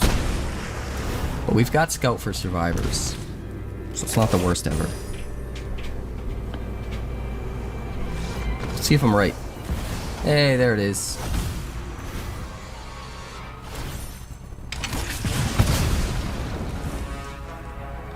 There it is. Another one?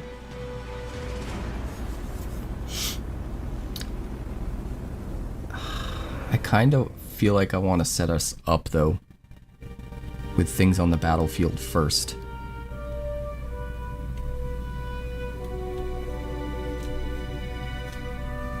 If only we had another mana. If only we had another mana.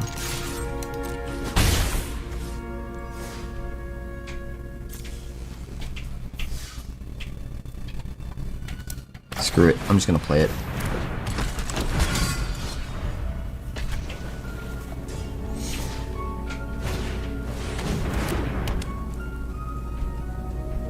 Another weapons manufacturing and a Clockwork Percussionist.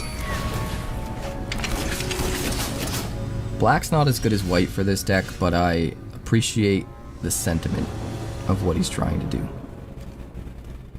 We need Servandam to kill a weapons manufacturing, or things are going to get really problematic really quick.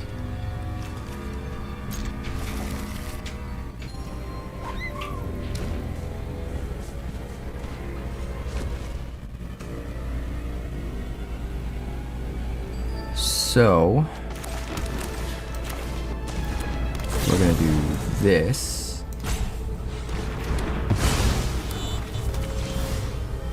Trigger. Draw some cards. Oh, no land? Really? Really?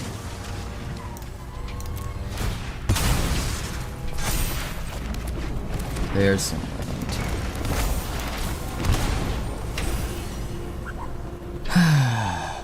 Alright, we'll attack for 4.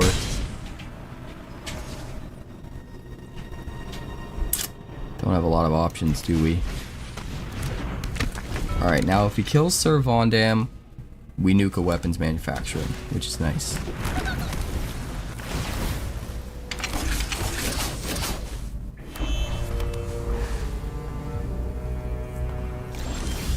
We're gonna have to get our drains popping because... oh boy.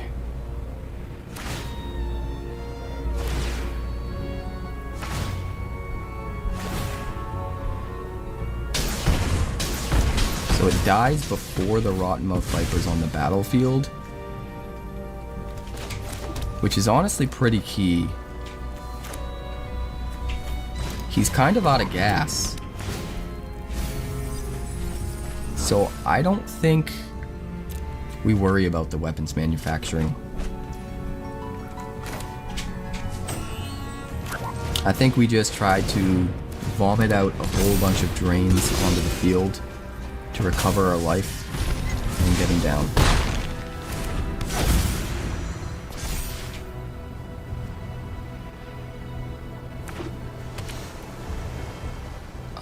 We will discard that. I want to be able to trade with the Ginger Brute.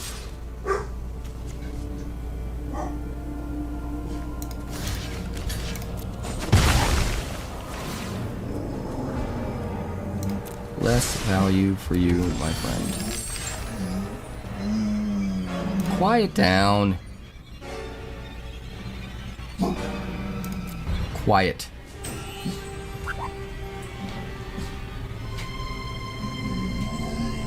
Alright, we're going to scout for survivors, get a Sir Vondam.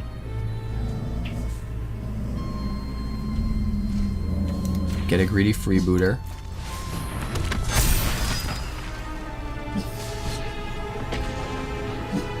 Now we need stuff to die.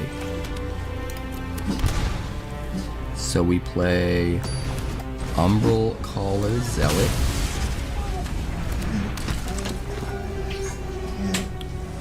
We pass the turn. Bo, quiet down.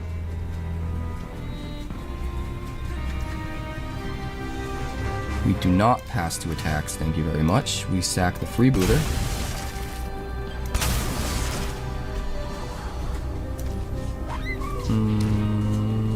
Yeah, we'll bottom it.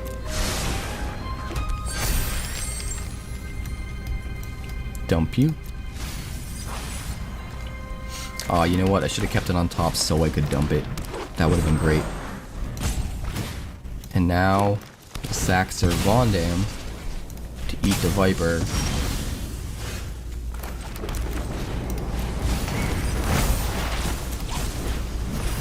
Would you like to swing, sir?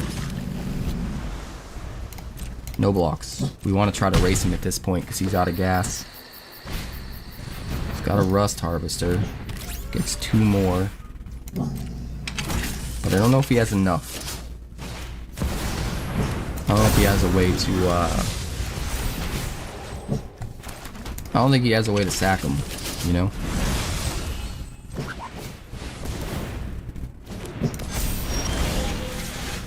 Scout for survivors.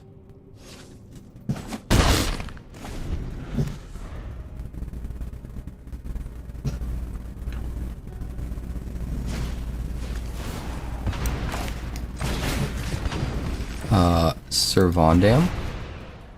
Greedy freebooter.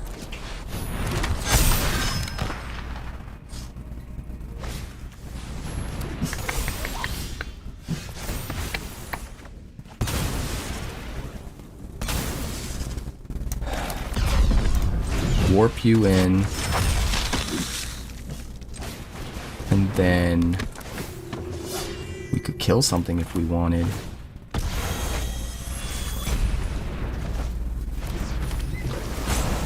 Do we need to kill that Rust Harvester? That's the real question. I think, yeah. I think we do.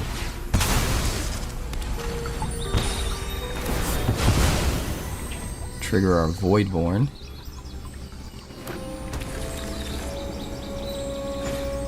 Pass the turn. Get another counter on Sir Vondam. We just need him to not draw away to sacrifice his munitions, and we're fine. I think we win.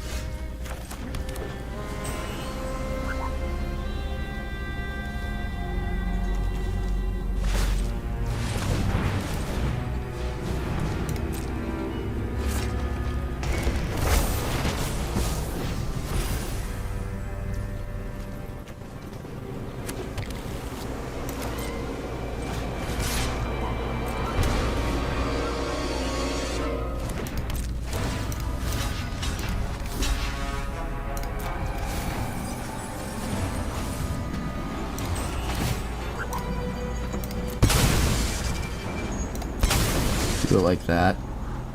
Get rid of the land. Get another counter. Keep the tragic trajectory. Kill the thing. Clockwork percussionist.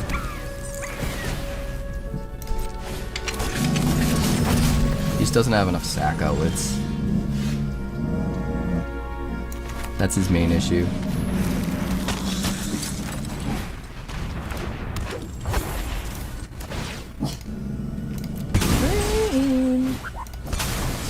Counter. We'll keep you. Card draw is wonderful. I think we hold on to the tragic trajectory for now. We'll swing for 6, and then we'll have lethal next turn.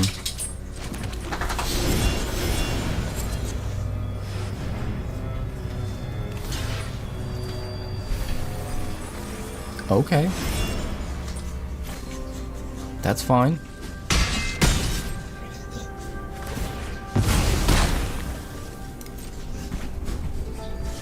Alright, he's got a starting town.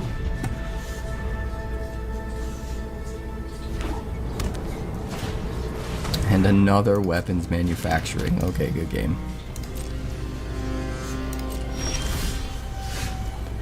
Desperate time calls for desperate measures.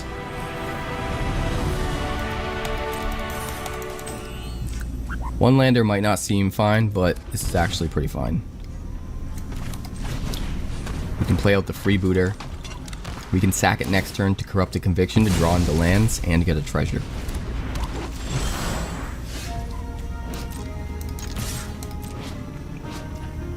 There's no way he blocks the freebooter. Corrupt a conviction.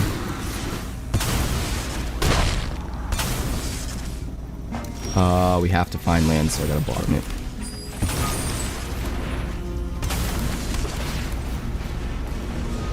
There's another land. And, I mean...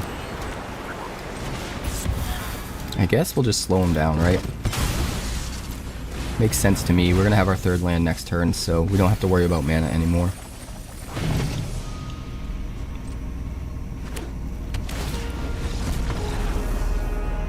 We're gonna play Voice of Victory and warp out a timeline color.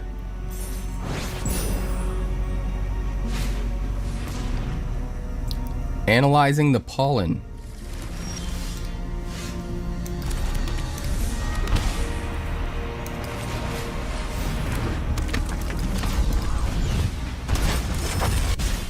Smash for 2.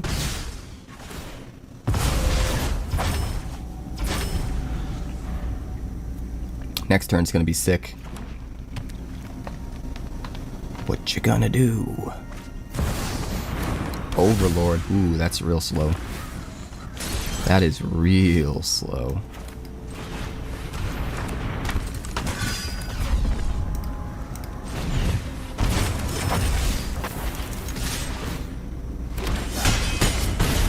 Get you to 12. 3 triggers on Sir Vondam makes him a 5/5.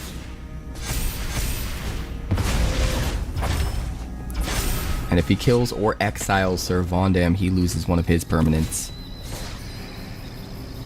And we're just going to do it again next turn. We'll warp out a Voidborn.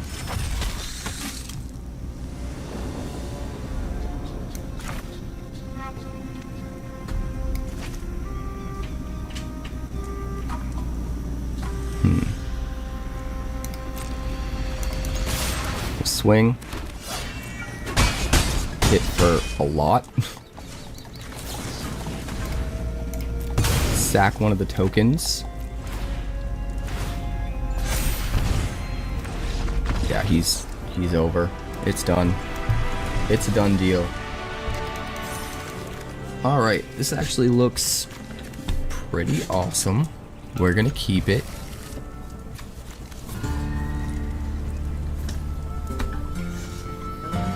Start with the Concealed Courtyard and the Freebooter. Go Umbral Caller Zealot on turn 2. Sagu Wildling.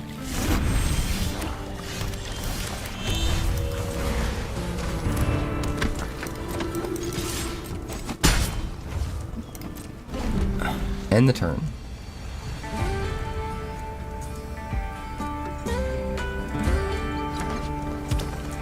Pass. Oh. Oh. It'd be like that.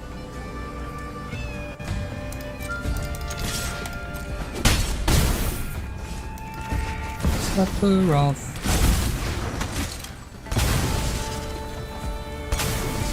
Some little drainies. Sure, we can do that on top.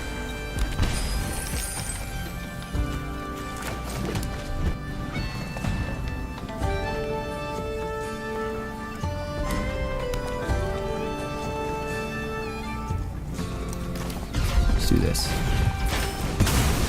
Since I'm not worried about our health. Sack it to drain and get it in the graveyard so that we can warp it later.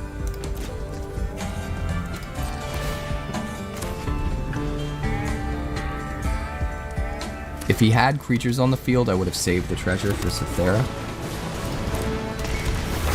But he doesn't. On a green, huh? And you didn't kill my Sephiroth. You are out of your mind, sir.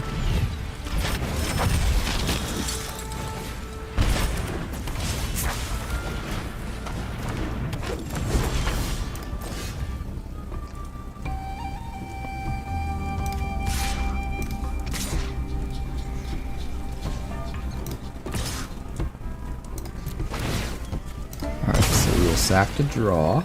That's 1.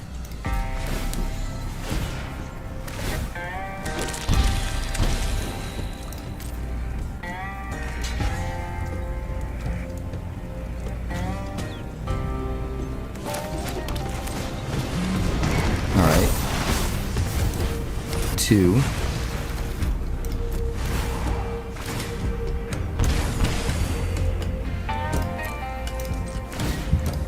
3.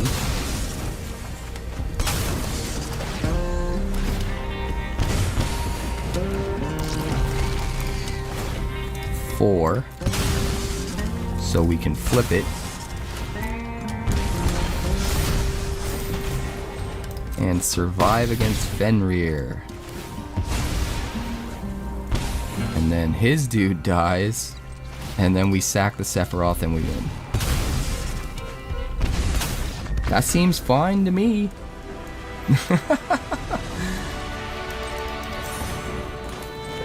This looks great. We're gonna keep it.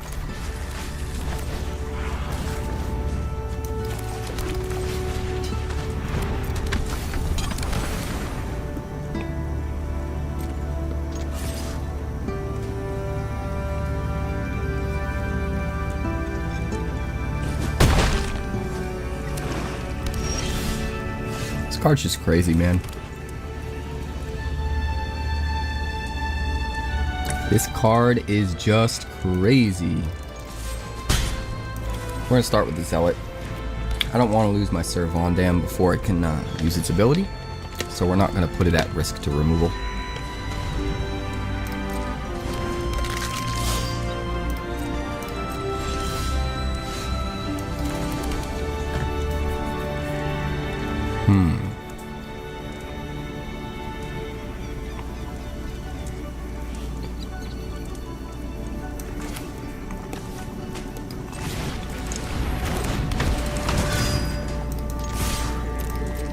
I was tempted to cast Sephiroth there, but I don't think it would have been the right call.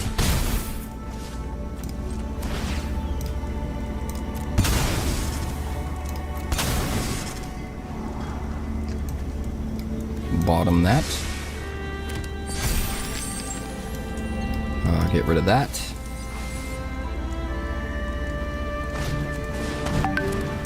I think we'll play the Greedy Freebooter and keep the treasure for now and the turn. Next turn we can warp in the Voidborn and play the Sephiroth, which actually seems really, really strong. Really, really strong. Oh, you got your own Sephiroth, do you?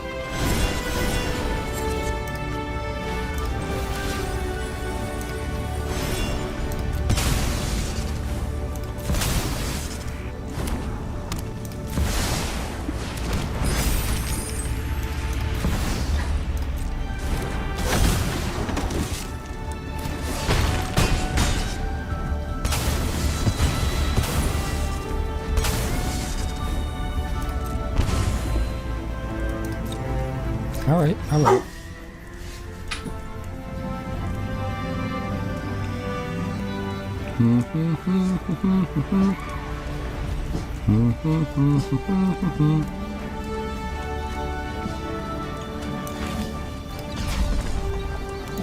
So we warp in the Voidborn.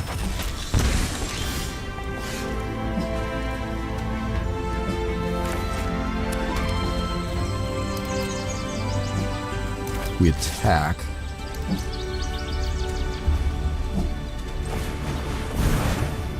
Two damage.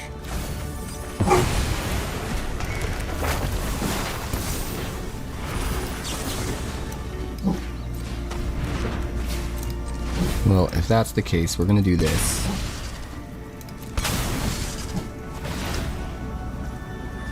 We'll draw some cards.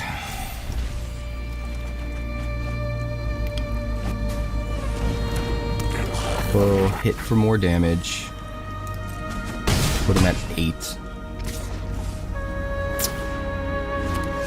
And then I guess we just play Bartolome and hold up Desperate Measures. We didn't get to play our own Sephiroth. It's kind of tricky figuring out the right play lines when the opponent has one as well.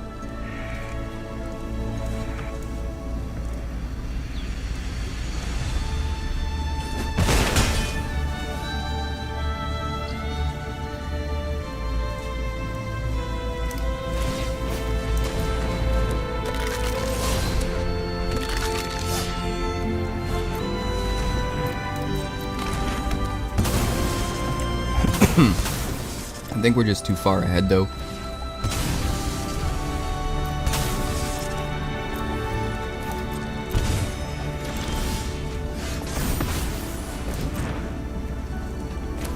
You can't swing.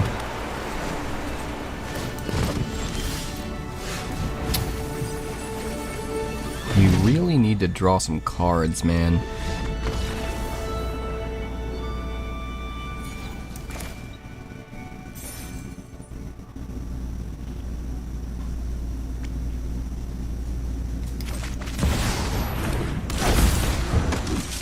We're gonna sack the Umbral Caller Zealot.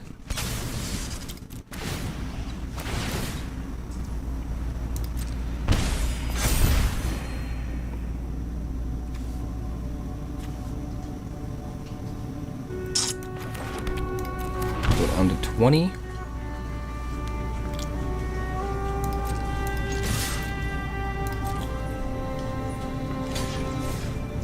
He's gonna block it. I guess we probably want to do this. And we'll do this. So that we get to trade with Sephiroth and we get to draw cards.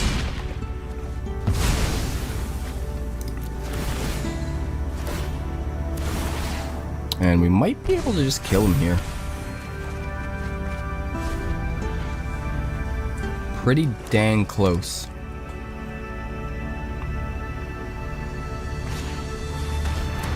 Reassembling skeleton. Unstoppable slasher. Yeah, that's just not enough. We'll warp this out.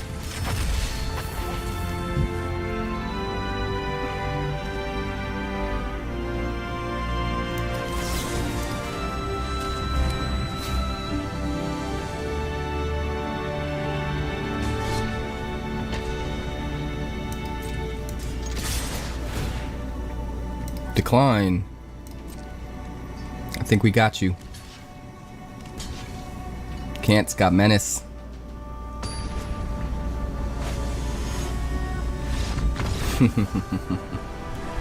Oh boy. 2 tap lands out of 4 in the whole deck. What are the chances? And no real 1-drops. Let's mulligan. This is fine. Put back, I guess, Infestation Sage.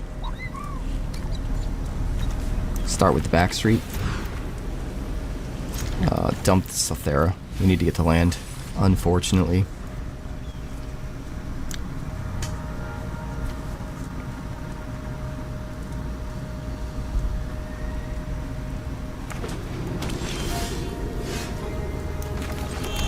Well, at least we got land. Voice of Victory. Glad there's no cut down in standard anymore. That's fine. That's quacktastic.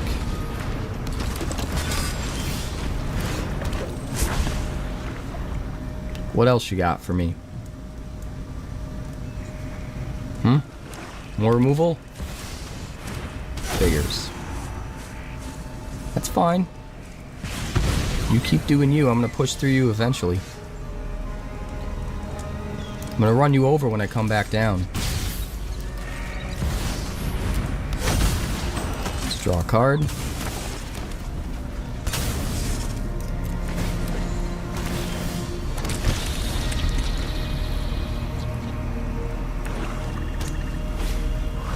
Another Tithing Blade. What else you got? A third one? Yep. Crazy. You crazy, man.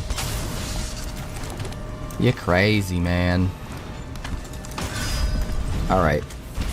Play this Servandum. Swing for 2. Exile, put a counter. He better be out of removal now. So I need to get this thing to 4. Don't you dare. Okay. I will accept that. Embrace Oblivion.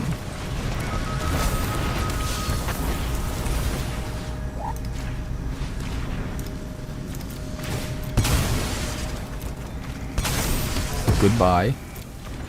And then we will Void Warp the Timeline color in and swing for 6. Put you at 9. And Servandum will then go up to 5. And if you kill him, you lose your Annex.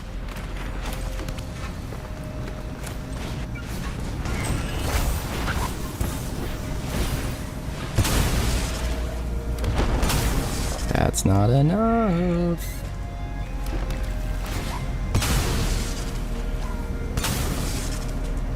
Weird that he didn't draw before sacking to the Legion Extruder. He could have drawn a 4-drop.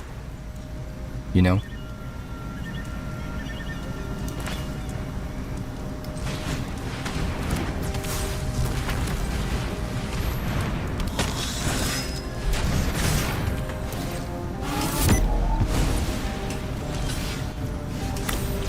On top of spaghetti.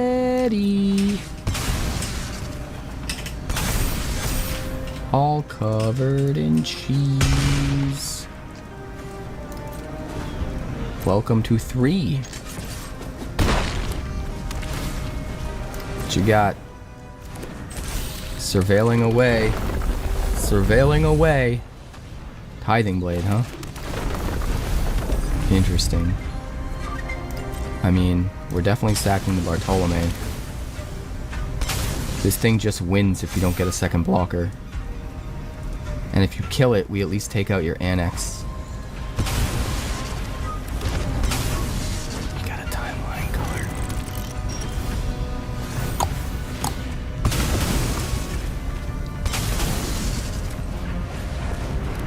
He's gonna have to double block and lose them both, and it's gonna feel so good.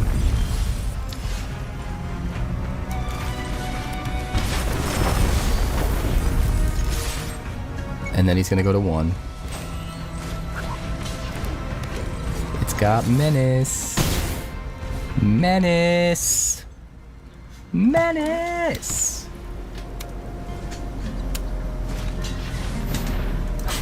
He's so upset. I know it. He's so mad.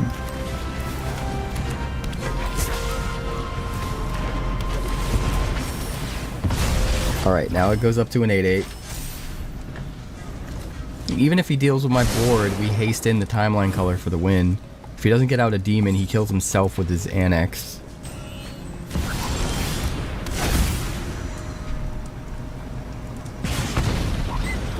Okay. But, you need a demon. Why didn't he just sack his Legion Extruder first? I don't get it. I don't get it. But okay.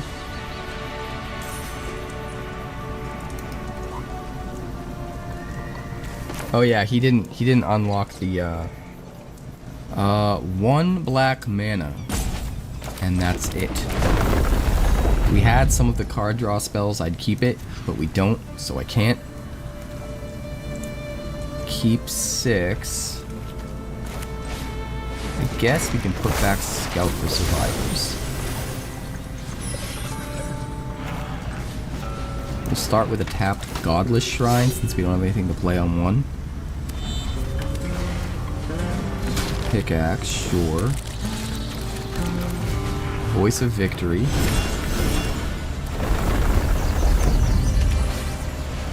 Case of the Filch Falcon.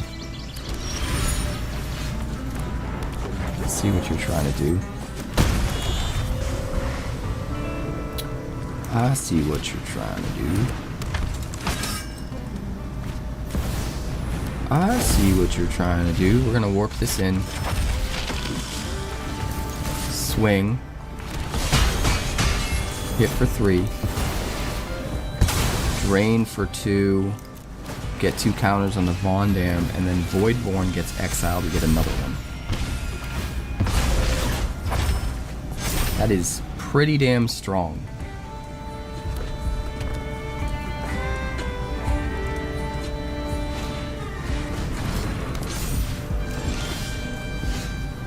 Poetic Glyph on the Diamond Pickaxe. That is certainly something.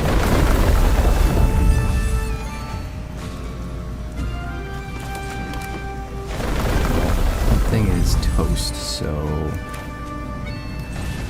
let's do this. Let's do this.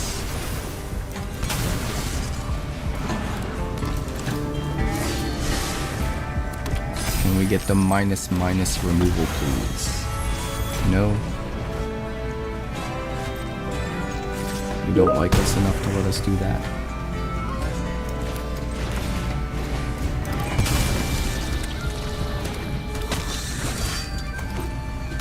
Well, we'll swing in. We're gonna lose the Voice of Victory, but I think it's worth it.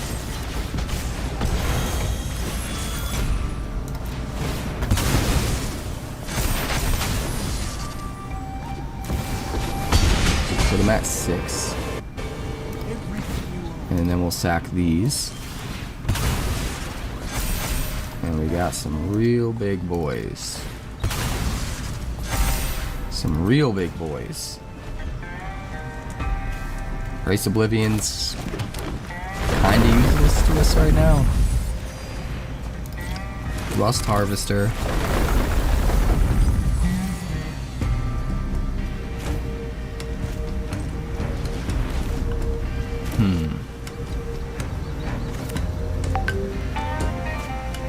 Hello there. Lotus Ring. This deck's wild. This deck is wild. I like this guy. Oh man. Off meta gaming. Love him. This seems fine. We'll keep this. I think we actually start with the Godless Shrine so we can get the freebooter out there. So let's do that.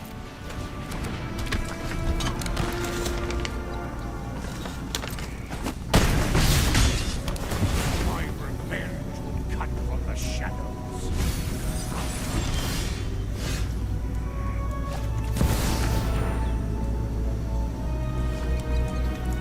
What's more important, that we play the Umbral Caller Zealot this turn or that we play Sephiroth next turn? Probably Sephiroth next turn. Let's do this. We'll go Shadowy Backstreet. We can keep that on top because we've got Selthera coming. Swing for 1. Play an Infestation Sage. Seems fine to me. Ancient Cornucopia. Cornucopium. Swing 2. We'll play Sephiroth. Sack the freebooter. Draw a card. Keep the Infestation Sage on top.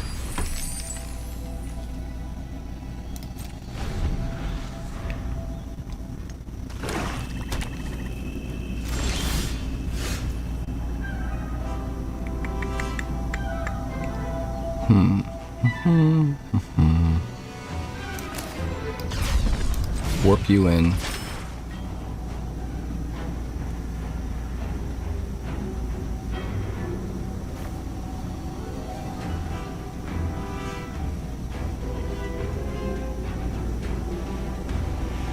Hello?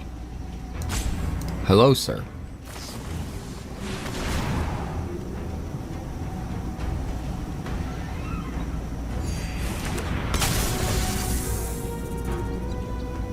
Counter a creature spell. I mean, that's fine.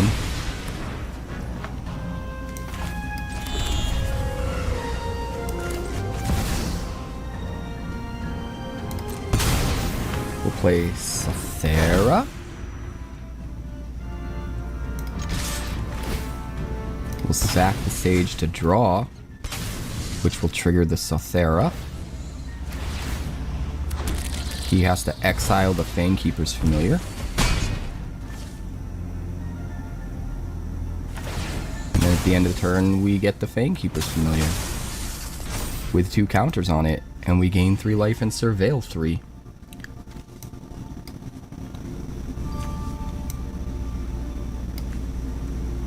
Looks good to me. Timeline color in the yard. Hello, sir. Welcome to the rest of your life.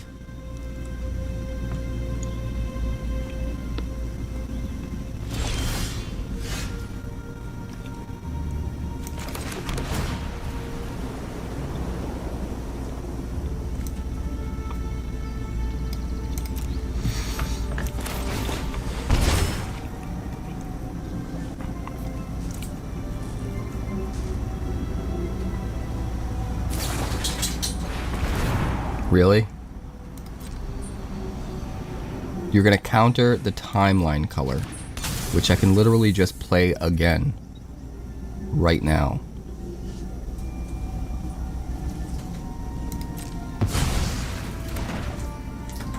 And I will.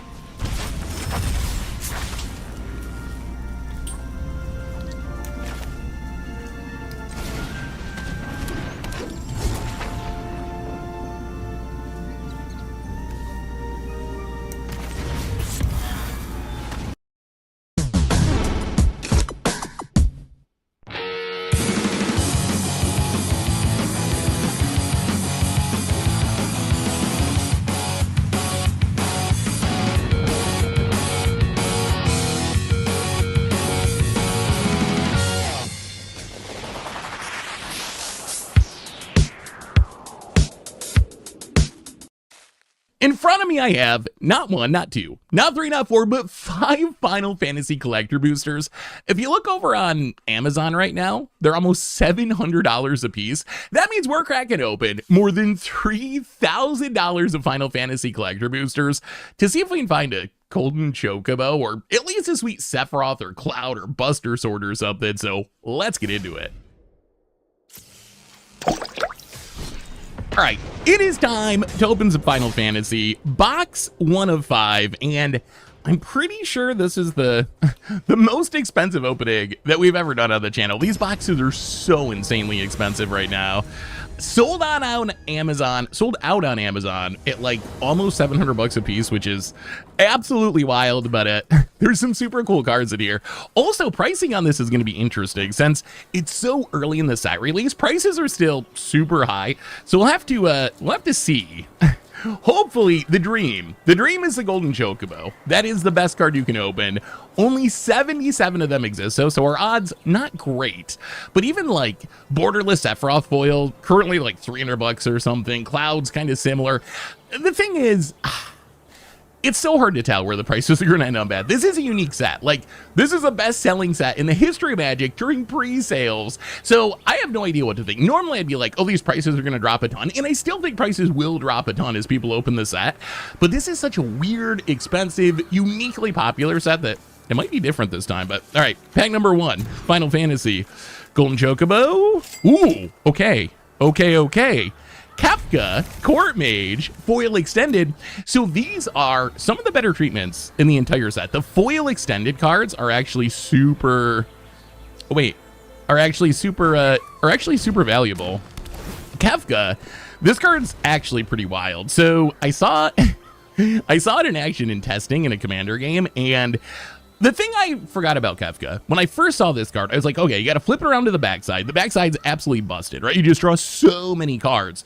However, I don't think that's really true. I think the front side itself is just like a siphon mind every turn. So I don't even think you need to flip it. It's just like absurd even if you don't flip it. That's a hit though. That's some money at current prices. We get our Final Fantasy Through the Ages card from the pack. You get one of these every pack. Deadly Dispute, not a great one. Yuna, Grand Summoner, non-foil. Okay. Eye of Nidhogg. The Commander Precon card. Stiltskin Moogle Merchant and Raban Bull of Alamu. And the planes, I think these basics are actually going to be worth a few bucks, especially the foil ones. And then we get the lower rarity stuff. There's like a bit of lower rarity stuff that's like currently worth a couple of bucks. Overkill, people really like. I don't think we're going to go through all the lower rarity stuff, but there are a couple like uncommons that are currently $4 or $5. But again, prices are so inflated, it's hard to know. It's hard to know where they're actually going to end up. Well, that Kefka made pack 1 pretty good. Pack 2, Esper Origins. All right. Not the most exciting of the flip cards. Brainstorm, Final Fantasy version. I'm curious where these end up. We'll see. We've seen, like, anime cards be very expensive in the past. I wouldn't be surprised if some of these, like, Final Fantasy cards end up being way more expensive than you think. Like, Brainstorm's a common, very playable uncommon, but I think it could end up expensive. Ultimate Magic. Holy. Our commander card from the back. Wait, no. Is that our commander card? Oh, we got two. You get 2 commander cards? I didn't even know you could get 2 commander cards. Okay. So we get a foil commander card and a non-foil commander card, Wrecking Ball.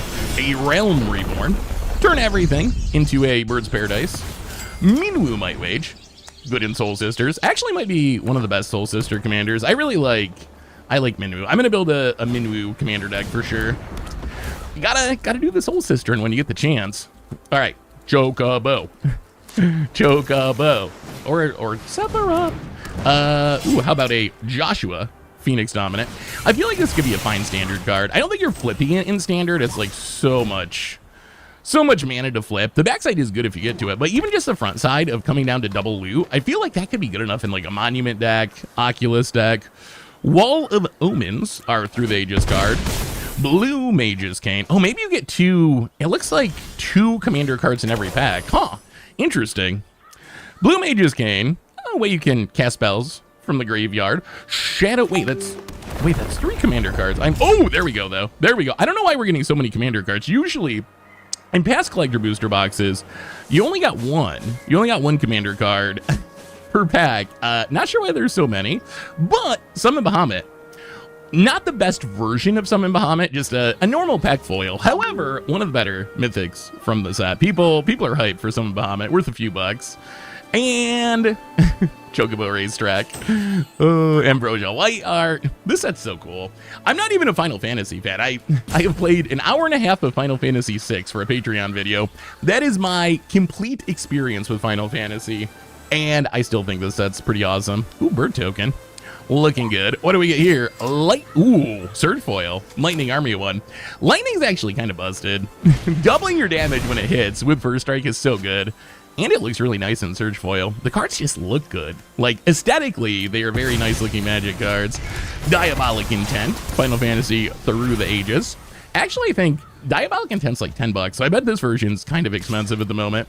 Champions from Beyond. I think Champions from Beyond, I feel like this card could be a Commander staple. I think it's really good. Like, yes, you can cast it for a bunch of mana to make a bunch of tokens, but just casting it for 2 mana and using it to draw cards, eventually pump your team, I feel like in a go-wide deck, it's really good. Another Rubon, Extended, the Wandering Minstrel, our new 5-color Town Commander. I think this card sees some modern play in Amulet Titan, I would think. Ooh, Cecil.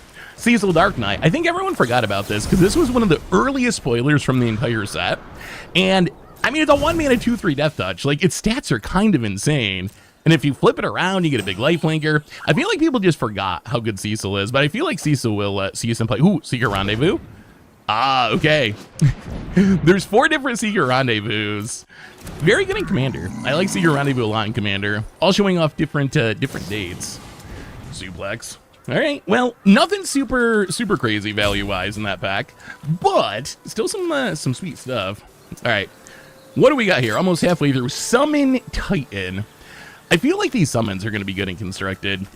I feel like they're so hard to evaluate because we haven't seen cards like them in a long time. Creatures that are temporary and also enchantments, like, they're very unique. But I feel like a lot of them just have such strong stats and abilities. Like Summon Titan, even though you only get to keep it for a minute, just like big body, mill cards, reanimate all your graveyard, plump something. I think that's going to be enough to make it good. What do we get here? Lab Maniac is our Final Fantasy Through the Ages cards. Summon Mega Sisters, one of our commander cards from the pack. A Saga creature, Saga Fairy. Conformer Shuriken. Sin Spara's Punishment. Sin's a cool card. Probably a little bit expensive for standard, but cool commander card. Bathier and Fran and a Plains. And a bunch of lower rarity stuff. Sorcerer Screams got some combo potential, thanks to the mana it makes. If you get 2 of them and a cost reduction, you might be able to do some looping. Infinite Storm. All right, well, last pack of half one of box 1 of our, $3,300 Final Fantasy opening, something like that. Vaughn Street Thief. The Surge foils are good looking. They do shimmer nicely. Another Lab Maniac, okay, 2 in a row. Sid, not the uncommon one that there's a million of. Commander Sid. Also, Bannon, the return leader. Returners. Hey, Darkness Crystal. Darkness Crystal is really good. The blue crystal is my favorite, but I think the Darkness Crystal probably is the most generically good. That you can just put in like any black deck and it'll be good. The Regalia, little vehicle ramping.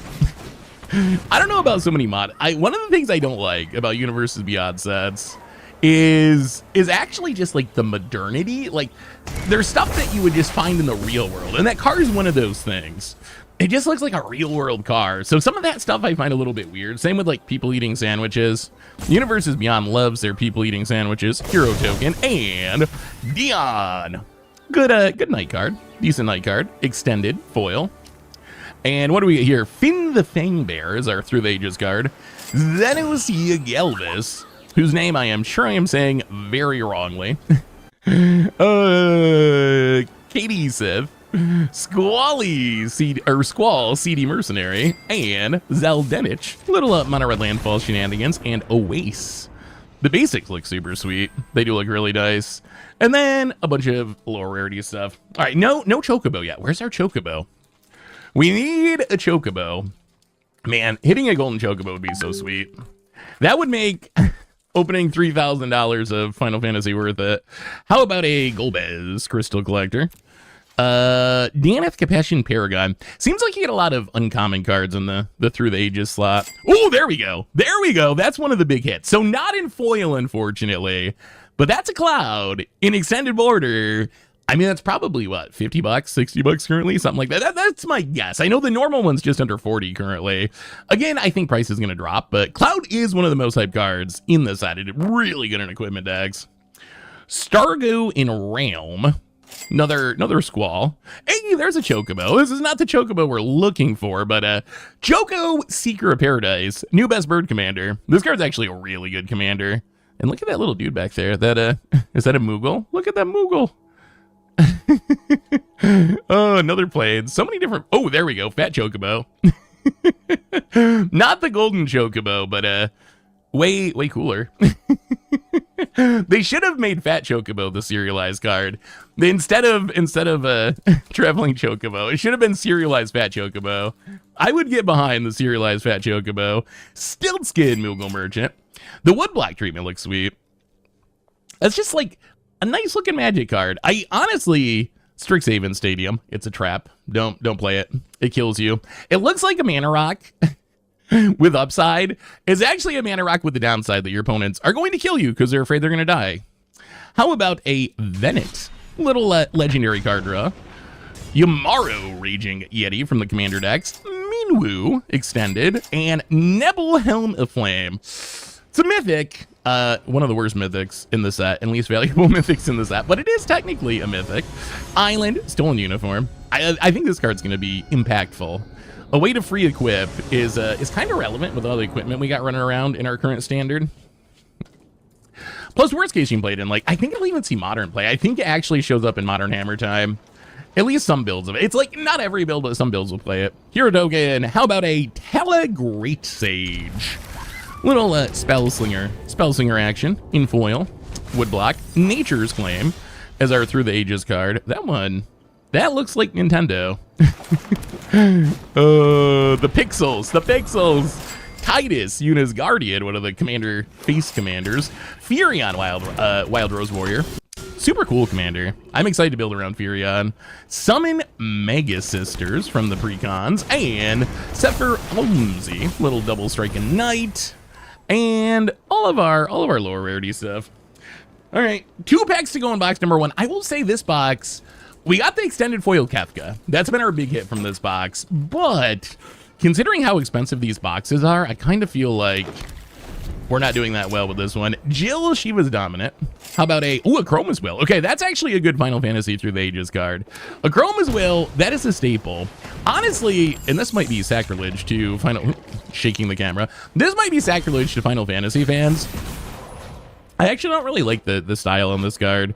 Like the more recent Final Fantasy Through the Ages cards that just look like CGI video game art, like, they don't really do it for me. I don't think I would play this version of a Chroma's Will, but I'm curious what y'all think. What are your favorite of the Through the Ages cards? Do you like the new ones that look very modern and, like, I don't know, current? Or do you like the old pixel art? Belthier and Fran, Ultima Magic Meteor, Sin, Commander Sin. How about another Jill? So many Jills. All right. So, Cactar. Cactar is one of the currently expensive uncommons. I don't really buy it, though. I don't think this card's actually going to end up like $5, but it is currently one of the most expensive uncommons in the set. But it was also one of the latest spoilers, so it hasn't adjusted a ton yet. All right, last pack. We need the Golden Chocobo, I think, to save us here, or at least something good. How about a Venet, which, I mean, is not going to save us, I don't think, price-wise. It's fine in a Legends deck, but not super high-end. Karoom, good CDH partner commander. Vincent Valiant. How about, Fire Crystal, Crystal number 2. Maybe the most generically good crystal for commander. You can kind of just play in any deck. Blue Mage's Gain. I actually like Blue Mage's Gain. The idea that you can, like, hit and cast big things from your opponent's graveyard for 3 mana actually seems like it's pretty strong, and it's only 2 to equip. I think there's decks for it. Another Wandering Minstrel and a Mountain. All right, box number 1, I'm going to say we got that Kefka, which is very expensive, and I think a lot of these cards are going to add up more than you think. There's probably a lot of, like, $5, $10 cards in there, but I would say overall, I don't think that was, like, a super high-end box. But maybe that's good news, because it means our next box is likely to be even better. I mean, we got 4 more boxes. 4 more. We still have almost $3,000 of Final Fantasy to open. There's got to be a golden chocobo and at least a black chocobo. That's the second most rare. Golden chocobo serialized the best. Black chocobo number 2. The other color chocobo is still probably going to be expensive because the base version is still like $30 almost. So I imagine the other super scarce ones, like the pink one or whatever, are still very valuable. But gold is a big one, followed by black. What do we get here? Van. Second Van. We've gotten 3 Surge foils. 2 of them are Van. How about a Soroka Midnight? Sephiroth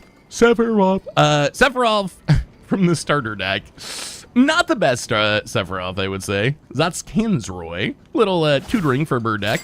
Water Crystal. This is my favorite crystal. We will see some decks build around this. There's so much combo potential for adding 4 to all your mill that I think we're going to see this in Pioneer and Modern. We'll see it in Stand. I will be playing in those formats. Not to say it's necessarily going to be competitive there, but we're going to have decks built around Water Crystal in all of those formats. Mechanics Arsenal, Forest, and hey, Secret Rendezvous. Same art, though. Both times it's been I don't know the Final Fantasy characters, but same art in both of them. There's, what, 4 different arts that you can get? All right. Well, pack number 2, box number 2. So I'm curious. Are you all buying Final Fantasy? On one hand, the set's super hyped. The art's super cool. The cards are super cool. Triple Triad. Fun card. Fun commander card, a little expensive for standard. How about a Dark Ritual? That's actually a super cool looking Dark Ritual. This one I would play. The Final Fantasy Through the Ages, super hit or miss for me. Like some of them, I'm like, I'd never play that. This one, that is a sweet looking Dark Ritual. Another Golbez, Bart's and Boko, Lulu, a little Lulu for proliferating. Another Squall, so many Squalls. So many Squalls. But I'm curious what y'all are doing with this set. Are you buying singles? Are you buying commander precons? Are you cracking boxes? Are you risking almost $700 on a collector box in the chase for the golden chocobo? Probably not wise. Ooh, all right. First Adventureland, Midgar. One of the better Adventurelands. I think black and red are the 2 best Adventurelands. In foil and extended. Light up the stage. Another Dion. Arden, the Usurper. How about Ardbert? Okay, Ardbert, Spirit Warrior, sure, from the Commander Precons. Wow, Midgar pack, double Adventurelands. Well, I guess we got to build something around the Black Adventureland now that we have 2 of them. All right, next pack.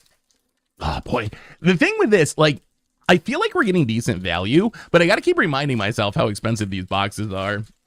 Because I feel like if it was normal boxes that were like $250 or something, I'd be like, wow, we're crushing it. But when you got to get back like $650 or whatever per box, that is a big ask. Tifa Lockhart, oddly, one of the most hyped commanders from the set. Like, this is a top 10 commander, and is out with like almost 200 commanders, and I could see some standard play. There's some one-shot potential with Tifa Lockhart, thanks to the power doubling landfall ability. How about a Adeleine, Resplendent Cathar? Xenos Yagelvis. So many Vans. We are opening lots and lots of Vans. Yuna's Decision. Ninja Blades. Ninja Blades, I think, is good. Ninja Blades, kind of like a Yuriko on an equipment almost. Even better in some ways since she gets to loot, so you get to discard what you want from your hand, but you can get in a lot of damage if you discard something big. Plus, just like looting is good. All right, next up, what do we get? Golden Chocobo. Ooh, the Matsumani. I mean, so Matsumani, I think, is good. Good with Sephiroth, for sure. This is like the Sephiroth equipment. Not as good as Buster Sword, as far as value. We'd rather be opening Buster Swords. Buster Sword's kind of expensive. Another Adeleine, 2 in a row. Clive, Ifnir's dominant. Mog, Moogle Warrior. Mogs and Chocobos, my favorite part of this set. Girlfriend Cerebus. Apparently GF does not stand for girlfriend in Final Fantasy. Also, why is Soldier in Sephiroth capitalized? I do not understand the capitalization of Soldier. I was told it was an acronym, then I was told it wasn't an acronym, and now I have no idea what's going on in Final Fantasy. Sephir Olame? Yeah, extended foil, at least. I mean, this is one of the better treatments, not one of the better cards. Man, we're getting a lot of duplicates with our with our Through the Ages cards. Another Stroke of Midnight, Vincent Valiant, Hope Estium, one of the coolest designs from the set. The combination of Life Gain and Mill is just so unique.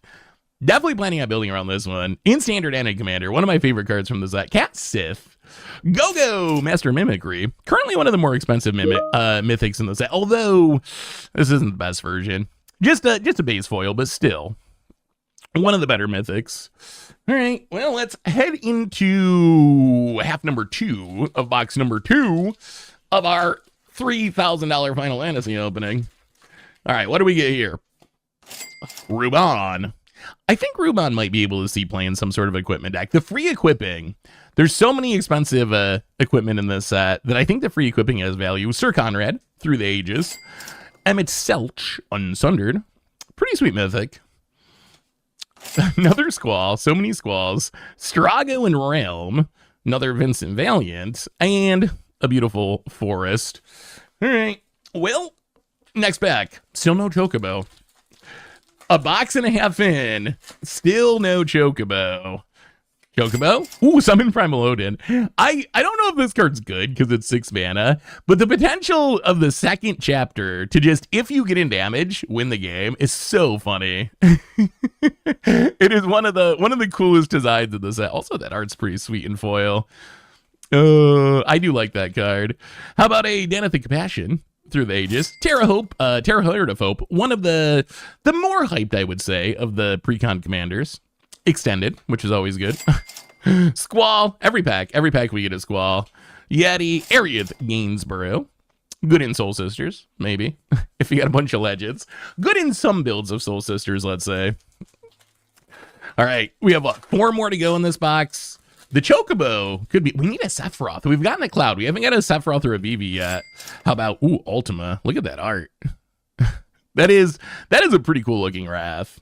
I feel like Ultima will see play after rotation, especially if the meta slows down. Another Strixhaven Stadium. Minwoo. Especially if the Furion, especially if the meta slows down a little bit. Ooh, Earth Crystal. All right.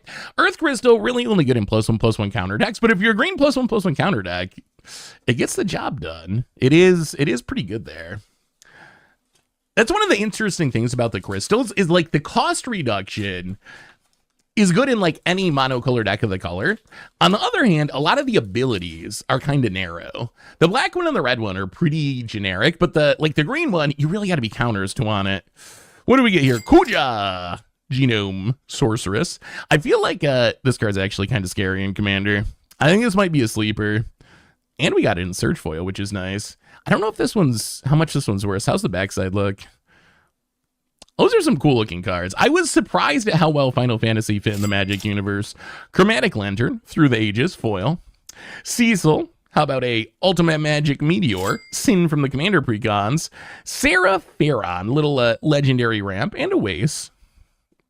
Ooh, wait. Chocomog.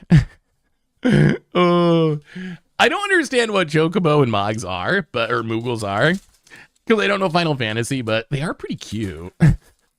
They are pretty good. They're what I wish Loot was. Loot is like, for some reason, the Chocobos and the Moogles, they're like, oh, they're kind of precious. Loot, on the other hand, I'm like, oh, it just feels so forced. Jill, yep. What's the backside look like? How we doing?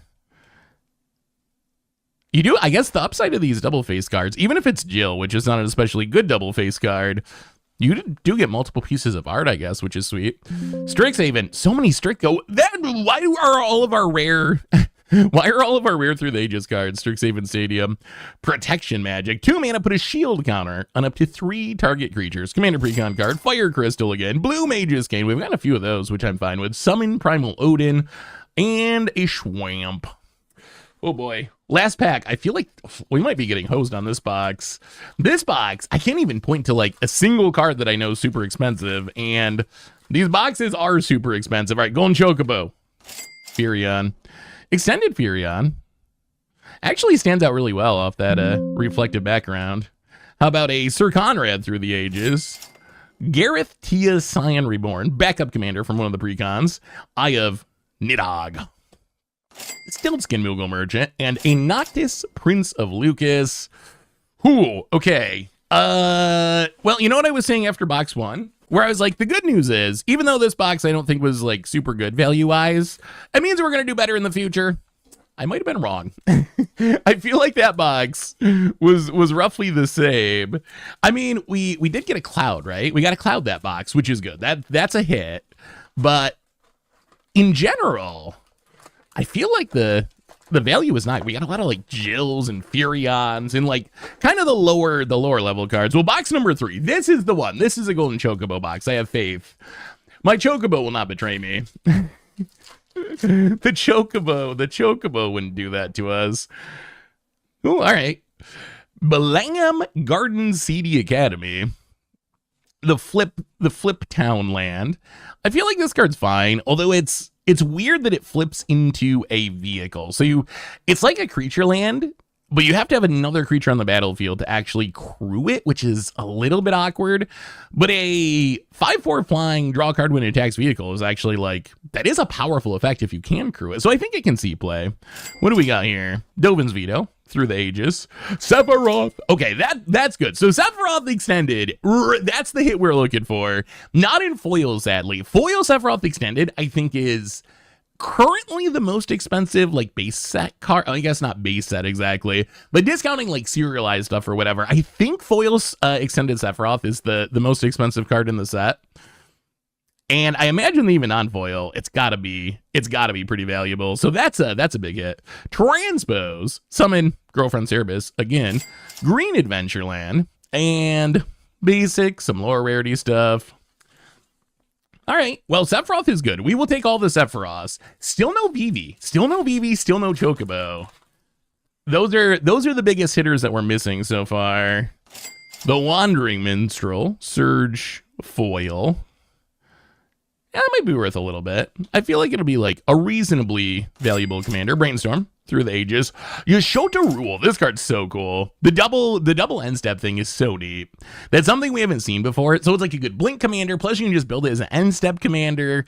Definitely a cool card. It's 6 mana as a 3/5. Probably a bit slow for standard, but commander it seems really good. Waka. Devoted Guardian from the commander decks. Green Adventureland again. Ooh, Excalibur the Second. Good in Soul Sisters. It's good in Soul Sisters. It turns anything into an Ajani's Bridemate. I feel like Life Gain deck's definitely going to play that card. We'll see. I feel like there's actually enough pieces. And I'm probably going to look foolish saying this in a month, but I feel like there's enough pieces to build Soul Sisters in Standard. I feel like thanks to Final Fantasy, there finally is. And we'll see if it works. Ooh, okay, that's a good one. Go-Go Extended Surge Foil. That's gotta be valuable. I'm pretty sure Go-Go's one of the more expensive mythics in the set already, and I think this is the best version of Go-Go you can get.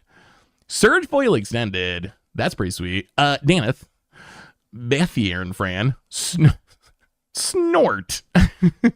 All right, snort at him. G-Door, Kuja. Oh, we already got the cool Kuja earlier. This one, not as cool looking, but still a sweet commander. The wizards, if you make a few wizards and then flip it to double the damage, it actually closes out the game incredibly quickly.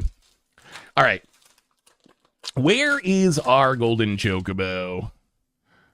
Right here? Ooh, okay. Noctis, Prince of Lucas. Cool combo commander. Also, Surge Foil Extended. Nature's Claim with the Pixels. Dion. Saphir Olmsey. Tiva Lockhart, non-foil this time. Still probably worth something.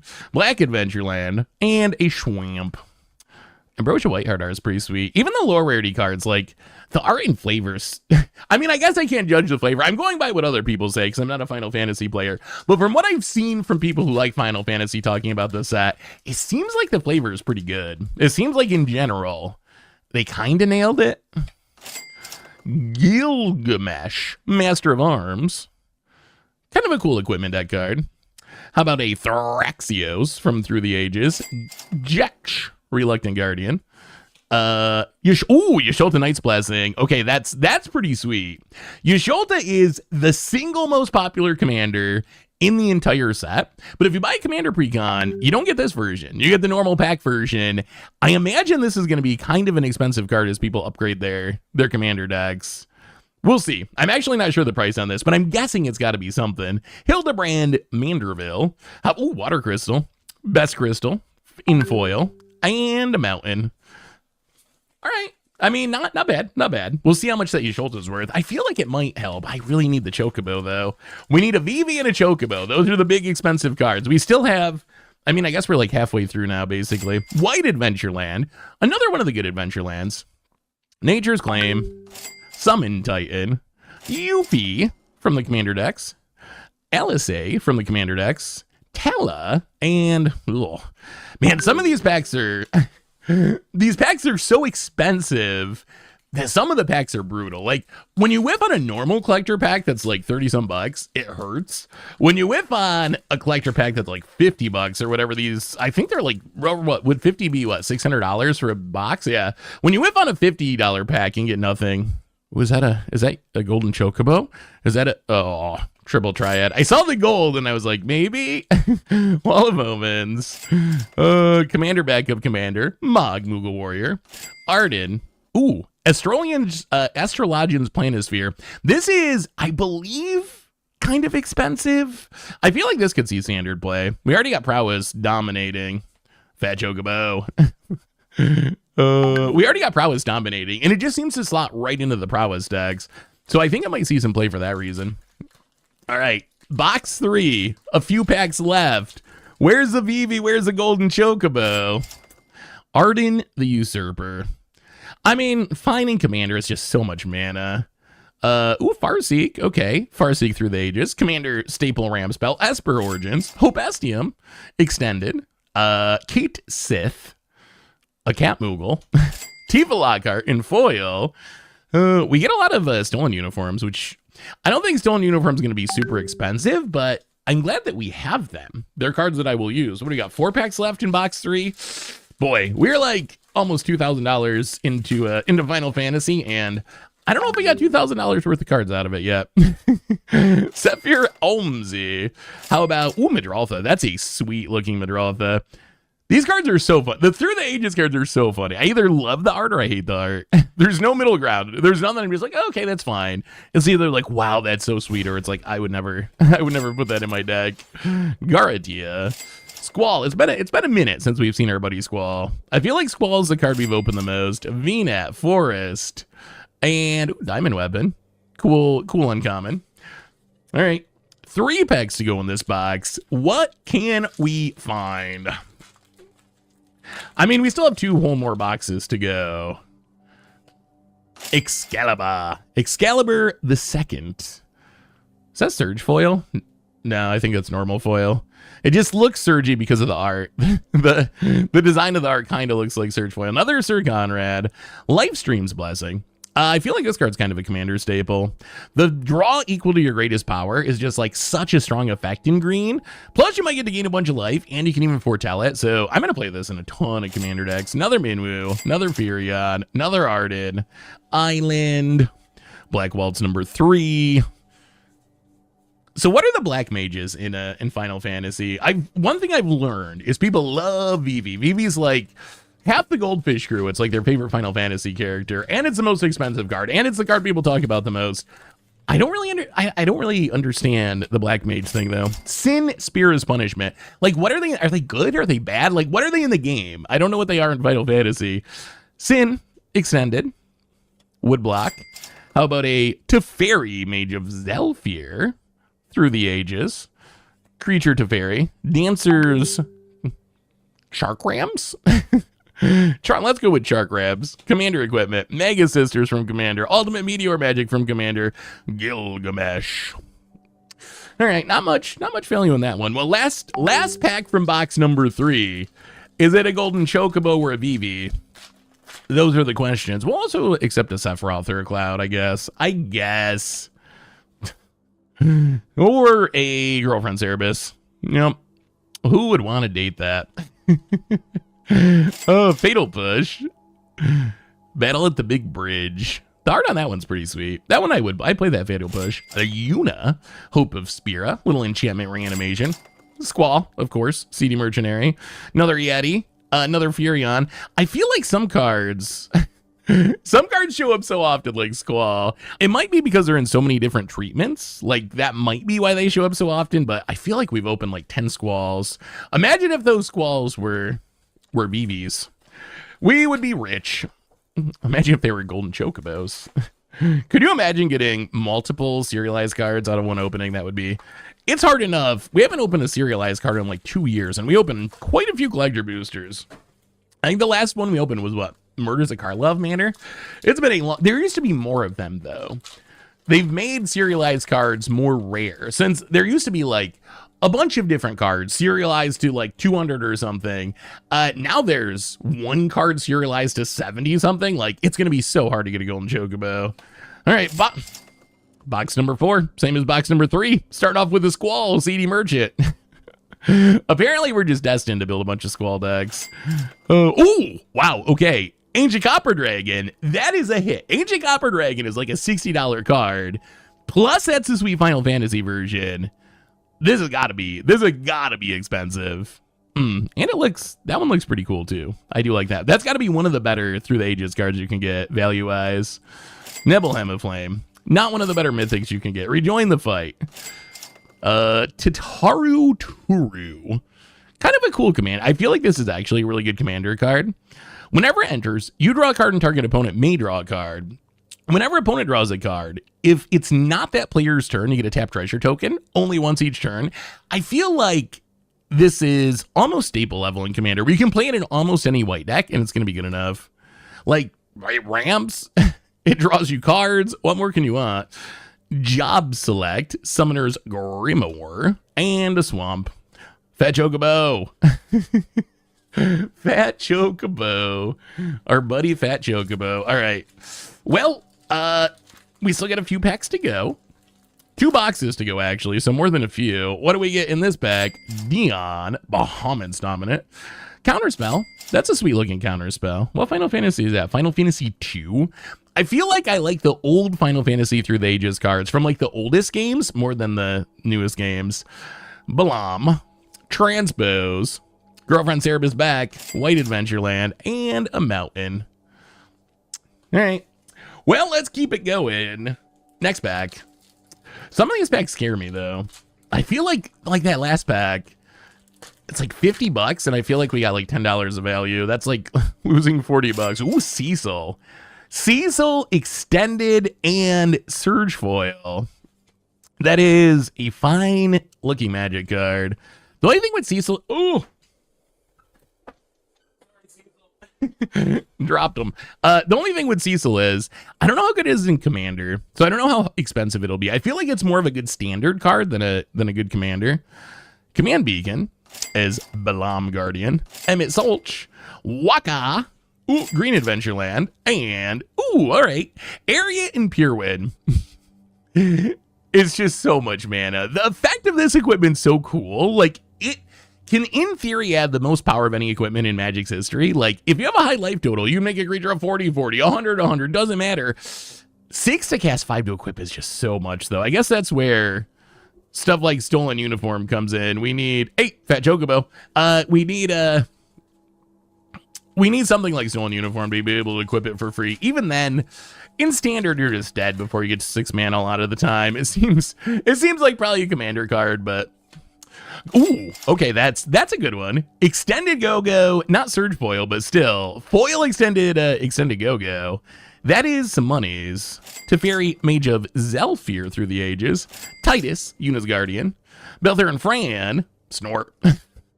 Snort's just such a funny card name. Kane, and a Swamp. There's the Stolen Uniform to equip our expensive equipment. Blitzball. What is Blitzball? Is that one of the sub-games from Final Fantasy? I didn't realize how massive the Final Fantasy universe is. From instant ramen to to clowns, chocobos, Moogle. There's a lot going on in Final. Ay, boy, okay. Oh my goodness, that might be the best card we've opened so far. That is Extended Foil Buster Sword. Not a golden chocobo, but a pretty good consolation prize. Oh, that is a beautiful card.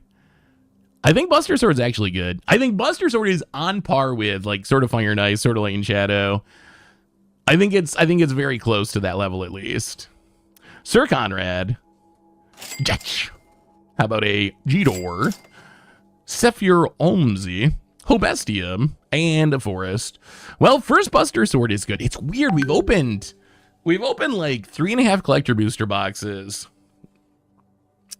We've gotten no VVs, no Chocobos. The no Chocobos expected, but VV, I feel like we could hit a VV by now. Oh. The best meme card from the set, Jumbo Cactar. Casual 10,000 power once you attack with it. This card's probably not good, but it is one of the best one-shot kills in all of Magic. Nature's Claim. So, Kefka. Not the foil extended, but Kefka's a card. Kefka's a real card. Kefka might even see standard play. Tifa Lockhart, Hildebrand Manderville, Moogle's Valor. What do you think of this card? 5 mana for each creature you control. Create a 1/2 white Moogle creature token with lifelink. Then creatures you control gain indestructible until end of turn. So if you got a big board, you can make a really big board. But if you got nothing on board, it doesn't do anything.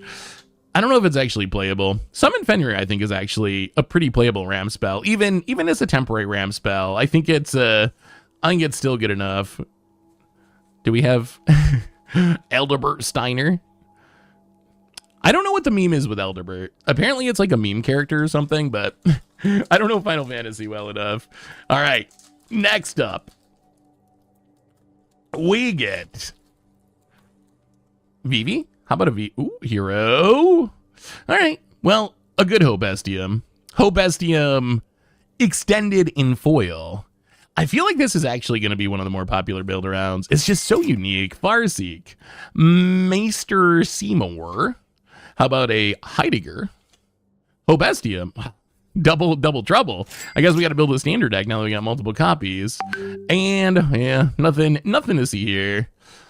All right. Well, we have 5 packs to go in box number 4. We are like, I don't know, $2,500 into this. Still no VV. How about a Belther and Fran Surge Foil? I mean, that is also a nice looking card. I don't think Belther and Fran's that popular, but light up the stage. Snort. We got a Magic card named Snort. Belther and Fran again. Joshua. How about a Mountain and an Omega? And there we go. Okay, this is the most important card from the set. So ever since Doctor Who, I've been working on Random Dude Eating a Sandwich Tribal. There's just not enough cards yet, but we're getting there. Ingus, the biggest new addition from the Final Fantasy set. We're getting closer to Random Dude Eats a Sandwich on a Magic card. I think Instant Ramen probably going to make it on there too. So Final Fantasy 2 big upgrades for my most important deck. Oh, Sin! Spara's Punishment. How about another light up the stage? Cloud X Soldier. Surge Foil. Okay. So another Commander Precon card, but getting it in Surge Foil and Extended might mean that Cloud is actually kind of valuable. I feel like the base version's not going to be very expensive, but that version might be. The Falcon. Zet's Kinsroy. And some lower rarity stuff. All right. Well, still not a VV. Still not a Chocobo. I think maybe it's just saving it all for the last box. Maybe it's all just waiting for that last box to be the greatest Final Fantasy box of all time. Fire Crystal. Okay, foil Fire Crystal. That's not bad. Not insane, but not bad. Dovin's Veto, Joshua. Summon Knights of the Round. This card's so good. I feel like this card could actually be standard playable. It sounds wild to say that a 8 mana 3/3 could see standard play, but making 3 2/2s for 4 turns in a row is so good. Like, how do you beat that? Even if you got Raz, how do you beat that? Also some value. Ruban, Stiltskin, Island, and look at that wolf. And a bunch of lower rarity stuff. Call the Mountain Chocobo. I just want to build Chocobo decks. That's it. I just want to build Chocobo decks. 2 more packs in box number 4 of our almost $3,500 Final Fantasy opening. What do we get here? Oop, backwards. Upside down. Ultima. I do still like that art. That art is still cool. Brainstorm. Sephiroth. Sephiroth. Not in foil, but still. I think when it's all said and done, I would not be surprised if Sephiroth ended up the most expensive card in the set. I think it's definitely like top 3. I would not be surprised if it ends up number 1. I think it could pass VV. I think it could pass Cloud. I think it's got more standard potential and like 60 card format potential. And then I think it's a good commander, and you play it in every aristocrat deck in Commander. I would not be surprised if it ended up being one of, if not literally the most expensive card from Final Fantasy in like 6 months or a year. I think it's on the list. It's on the list at least. So that's a hit. We've gotten not many VVs, not many Clouds, but we have opened a few Sephiroths, which is good. All right, last pack of box number 4. Midgar, Black Adventureland. How about another Dovin's Veto? I will say this slot's kind of disappointing because we're just getting like the low rarity stuff on repeat. Like getting cool cards in this slot actually is kind of rare. Seymour Flux. Sounds like a Simpsons prank phone call. Summon Ixon, Fire Crystal, and a Secret Rendezvous with a different day. Okay. Art number 2. Well, we got one box to go. About 650-ish dollars of Final Fantasy left out of our big opening. 12 more shots for a VV or a Golden Chocobo. Actually, at this point, I'll take literally any Chocobo. The serialized Golden Chocobo would be the best, but I'll take a blue one. I really don't care. I just want a Chocobo. I just want a Chocobo. They're my favorite part of the set. All right. Well, last 12 packs of our huge opening. How do we do? Yuna. Okay, I mean, extended Yuna. That does look really clean. I gotta say, like, the clean background, character in front, game number in the back, like, that's just a really clean looking Magic card. Danitha, again. Heli Trooper. How about an Edgar, King of Figaro? It is a little weird to me that Edgar is kind of an iconic Magic character at this point, and we got another Edgar, but I guess that's Universes Beyond stuff. Automatically winning your first coin flip. Certain decks where that can be really good. Seltzer, Wandering Gambler. Louise Waz, Sacrifice. And a Forest. Fat Chocobo! I'm going to do that every time. I will call out the Fat Chocobo every time. Oh, all right. Next pack. What do we get? Excalibur the second time we've gotten the extended Surge Excalibur. So many friggin' Strixhaven Stadiums. The thing is, this is a rare, right? I feel like, why is our rare Final Fantasy Through the Ages card Strixhaven Stadium like every time? Summon Materia. That's Kensroy. Water Crystal. Okay, that's a crystal I like. Red Adventureland. Another one of the best Adventurelands. Red Adventureland, I think this is the best for older formats, just because of how it synergizes with, like, Indomitable Creativity, Transmogrify, Polymorph. Like, turn 3, end step, make the token, untap Indomitable Creativity into an Archon or whatever. Seems kind of legit. Unfortunately, it's not a mountain for Dwarven Mine, but other than that, I think it's the best one for older formats. Noctis, Prince of Lucas. See, even that one, like, they just look clean. They just look like the plain black ground. It just looks so good. How about a Ishai? Another partner commander. Venet. Bartz and Boko. Lulu. Golbez. And lower rarity stuff. Chocobo. What do you raise your Chocobo into? Oh, there's our black Chocobo. We did it. That's not the one we want, though. We want the black Japanese one. All right. Well, we're running out of time to find our golden Chocobo. We have spent a lot of money, and we have not been rewarded with golden Chocobos. Realm Reborn foil. Okay, that's got to be worth something. The art on that's kind of cool, too. Fatal Push. Cecil. Arden. Eller Ardbert. From father to son, our vehicle tutor. It is efficient for tutoring a vehicle. I just don't know what decks, outside of commander decks. Also this card, I gotta complain about this card, because I don't think anyone knows how this card works. When you read this card, what do you think it does? So tiered, choose one additional cost. Until end of turn, target creature you control gains. Whenever this creature dies, return it to the battlefield tapped under its owner's control. And it has the chosen base power and toughness of, if you pay 0, 3/2. If you pay 1, 5/2. If you pay 3, 7/2. When I read this card, how it reads to me, and it's not how it works, I thought this card was, okay, so I cast this spell. When my creature dies, it comes back as a 5/2 or a 7/2 or a 3/2 or whatever. That's not how it works, though. In this clunky wall of text, what it's actually doing is you cast this spell, you turn your creature into a 3/2, a 5/2, or a 7/2, and then if it dies, it just comes back as its normal stats. I don't know if there's a better way of wording that, but good lord. Like half the people I know read this card the wrong way. I read it the wrong way. We get, ooh, Zadakir, Umbral God. Cool looking. I mean, that's a lot of black mana symbols. Too many black mana symbols to be valuable, but cool looking. Yuna's Decision. Mog. Summon Burnhilder. I feel like this is a card that in like mono red from 5 or 10 years ago would be really good, but because mono red now is either prowess based or mouse based, I feel like it just doesn't have a home in the current builds of mono red. I feel like it's a good card. It's like costed and its abilities are what would make a good like standard mono red card. I just don't know if it fits in the current builds. Summon Bahamut. Foil summon Bahamut. Oh, that is, I mean, that's a big one. That is a big one. If you actually make it through all the modes on this before you kill your opponent with your 9/9, you can deal a lot of damage, get a lot of value. Ooh, Azusa. That is a pretty looking Azusa. A mono art. Clive. Arden. Hobestium. Darkness Crystal. I feel like Darkness Crystal is going to have some value. People like the idea of Darkness Crystal. Well, we're down to our last half of a box. 6 packs to go to find the golden chocobo. Or at least a Vivi. How have we not gotten a Vivi yet? Sephir. Counterspell. Terra, Magical Adept. First Terra we've gotten. This card's cool. Ooh, another Jumbo Cactar.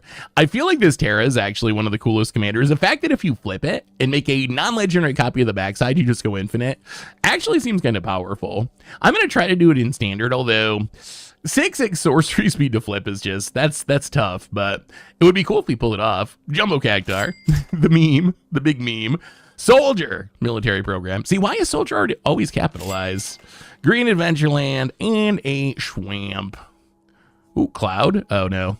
Cloud of Darkness. Not the Cloud we're looking for. All right, 5 packs to go. We got to at least get a VV out of these. 1 Cloud, no VVs. I feel like we might be low rolling. Ooh, okay, well. Surge Foil Kefka Extended. I think we started with a Kefka. I still think the Kefka we opened in box 1 is one of the most valuable cards we've opened. I think that the Surge Foil should be even more expensive. I think this is like a $200-$300 card. I think, but we'll have to check and we'll see how much it goes down. But currently, I think it's actually like super expensive. Well, that's a hit. What do we get here? Oh, Godo. Godo is Gilgamesh, Yuna, Genova, Hermes, Gilgamesh again, and Oasis. Well, that's not the hit we're looking for, but we will accept. That super sweet Kefka. That is a good one. I feel like Kefka's actually going to be pretty good. All right, 4 packs to go. We need a Chocobo. Maybe it's waiting for the last pack. It might just be waiting for the last pack. Perhaps. Vincent Valentine. 4 mana 2/2. Little bit expensive. Wall of Omens. Ooh, Dark Confidant Extended. Bob used to be so good. It's so funny. Bob is such an iconic Magic card. I do not know if it'll see any play this time, though. Its Day in the Sun was like 20 years ago. We'll see. A little worried at how aggro standard is. Gonna be cool to have it in Pioneer, though. We can actually build like 2015 Modern Jund in Pioneer. And it'll still not be good, but... Tifa Lockhart. Kuja. And, yeah, lower rarity stuff. All right, final 3 packs. Final 3 packs.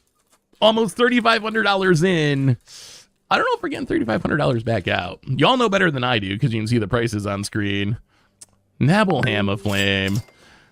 Man, imagine if these, we've gotten, what, 3 of these? If these were VVs or something. Nabelham Flame's just not very good. It's one of the worst mythics from the set. Another Adeleine. Celis. Helitrooper. Ishgar. Summon Leviathan. That's a cool summon, too.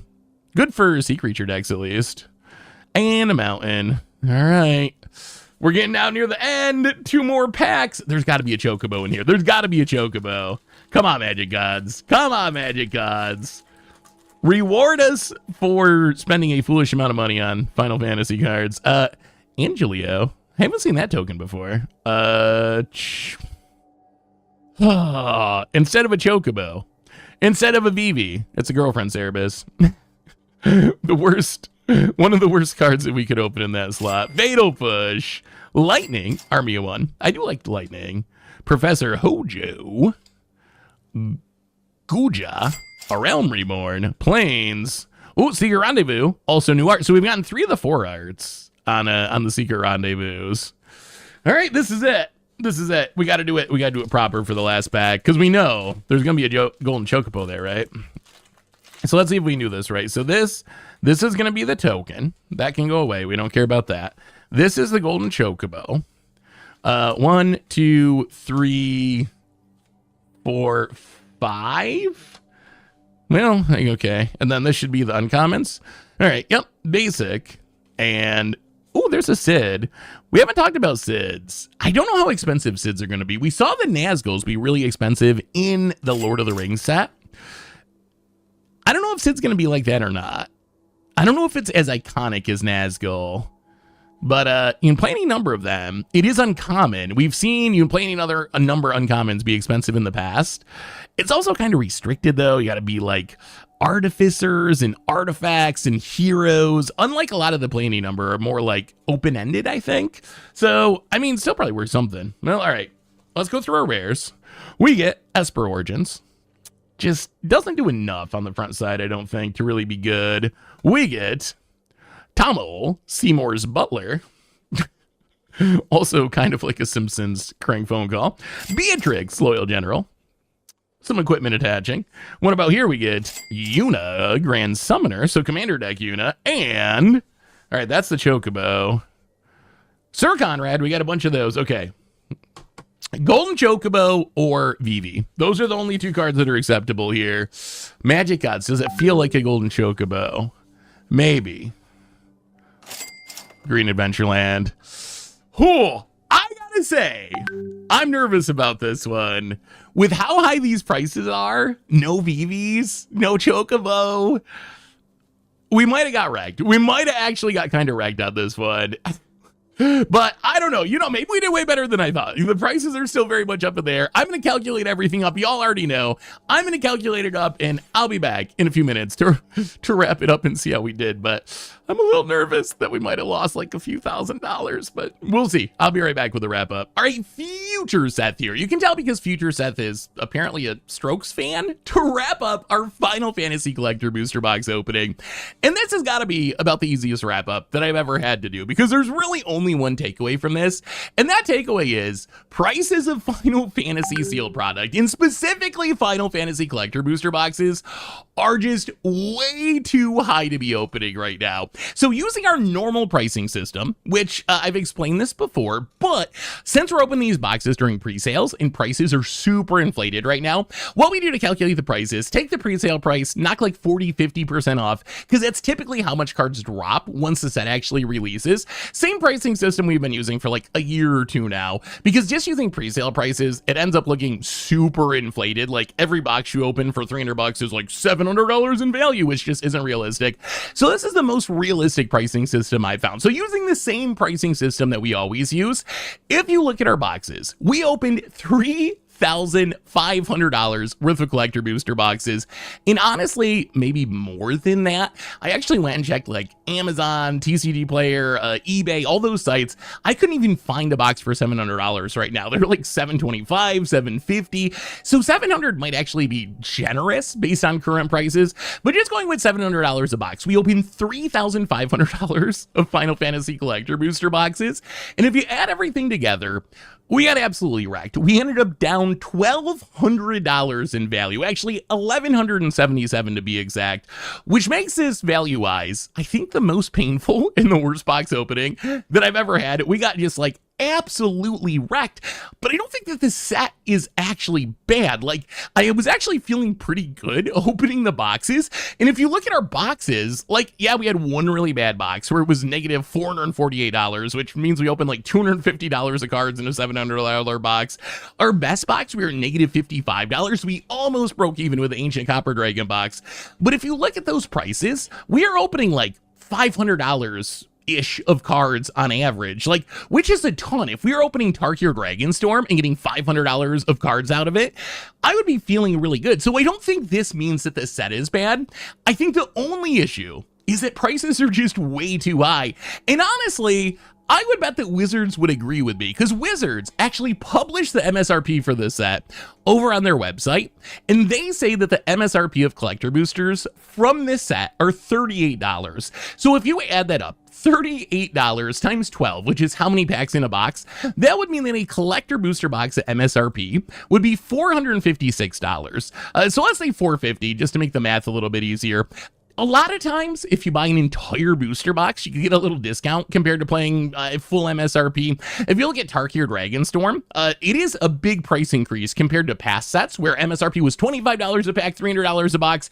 So this is like $150 a box price increase. But still, if these boxes were selling for even full MSRP, $450 a box, we actually would have done just fine. We would have actually come out slightly ahead in that context, like $150 ahead or something. So I think that the issue here is just you can't actually make a profit or come out ahead buying $700+ Final Fantasy collector booster boxes. So I think my advice would be not to avoid this set, because I actually feel like this set's kind of really good. I would say just wait. Don't buy collector booster boxes for $700. It's just way too much. But if they drop down towards MSRP, which fingers crossed, I hope they will, but all bets are off with this set because it's just so ridiculously popular. But if they drop down towards MSRP, towards $500, $450, if they ever drop down below MSRP to like, $400, $300, then these boxes look super, super juicy. And it'll be super fun to open because I actually really enjoyed opening the boxes, but you just can't do it for $700 a piece. It's just way too much of an investment to realistically be able to get your money back, even when you run well, which is what we saw with box number 4, where we actually ran pretty well with that box, and we still ended up behind. I mean, I guess in theory you can open the golden chocobo serialized card and come out ahead, but really, unless you get, a serialized card, I just don't see how you come out ahead opening $700 booster boxes. The good news is, if you need any of the cards we opened today, you can snag them from our sponsor Card Kingdom over at cardkingdom.com/mtggoldfish. And honestly, I think this is very much, at least right now, a buy single set. Play boosters at like $180 is still pretty pricey, but I guess it's a little bit better. But I'm not even sold on play boosters being a great investment, because the other thing I realized about this set is a lot of the pricing is based on the characters in the set. Normally in a Magic set, you'll see like the base version of a card be $5, and then like the special version of the card, whatever borderless, extended, whatever happens to be for the set, is like $8, $9, like slight increase.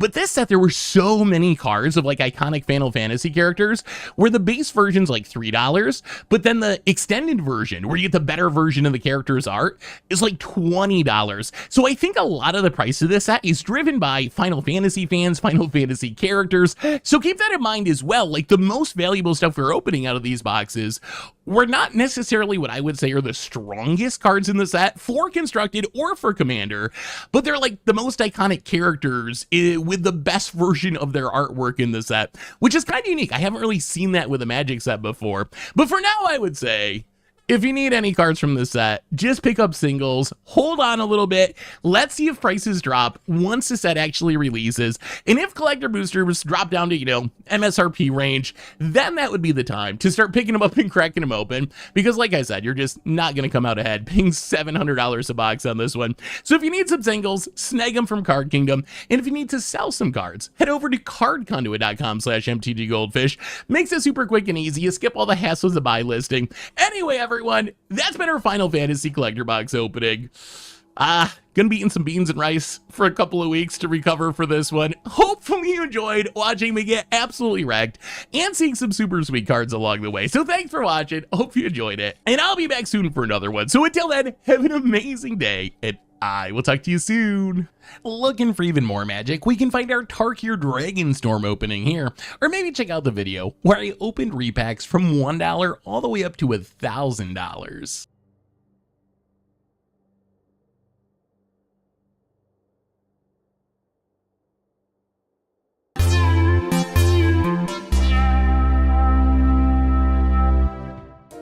Many Magic the Gathering players ask the question, is it worth it to buy a Final Fantasy Commander deck? No, it's not. They're too expensive. No matter how good a quality deck it is, no matter how much value it has, it's simply not worth it to spend this much money on cardboard. I hope very much this video has been of some help to you.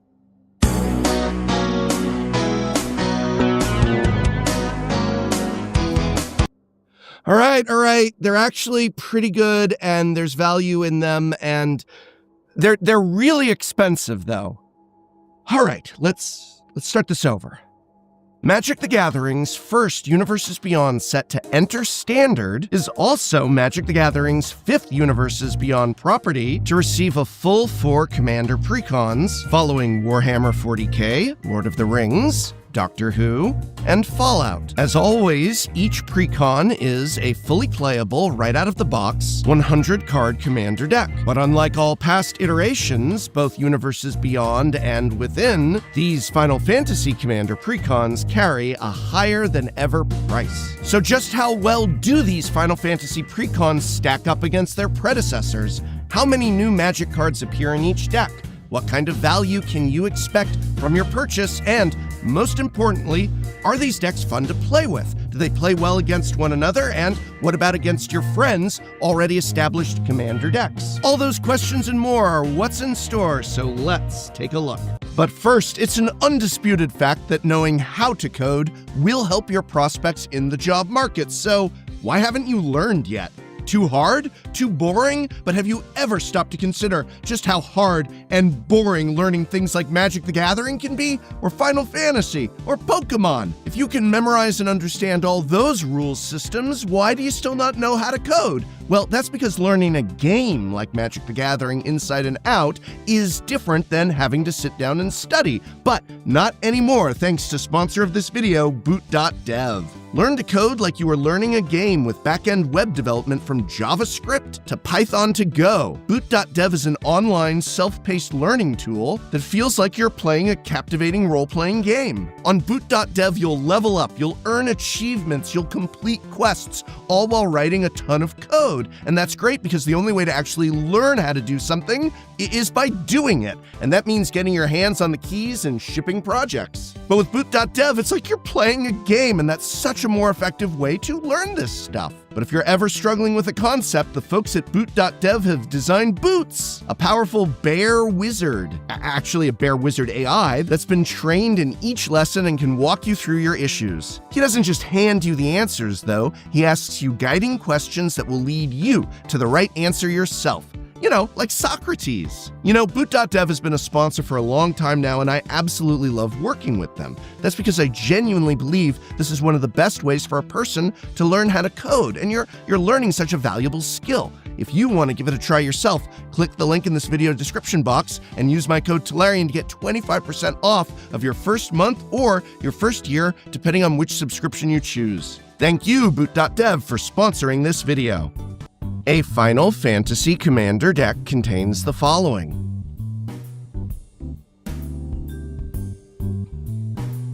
one ready-to-play 100-card Commander deck, which itself includes one traditional foil face Commander, as well as one traditional foil backup Commander. The rest of the cards, at least in the non-premium version, more on that in a moment, are non-foil, with 25 of them being brand new Magic designs, and the remainder reprints. While gone are the days of oversized cards, life total trackers, spin-down dies, and other inclusions, you still receive some double-sided tokens, and a cardboard deck box. And of course, a collector sample booster pack, which contains 2 random cards that can be found in the overpriced collector boosters. A box of which is actually selling for less than a brand new PlayStation 5, or even a marked up Nintendo Switch 2 on the secondary market. So if you're thinking of buying a collector booster box, realize that you can get a Switch 2 for cheaper by buying it off of a scalper. But that's another video. So what exactly do these Final Fantasy Commander decks cost?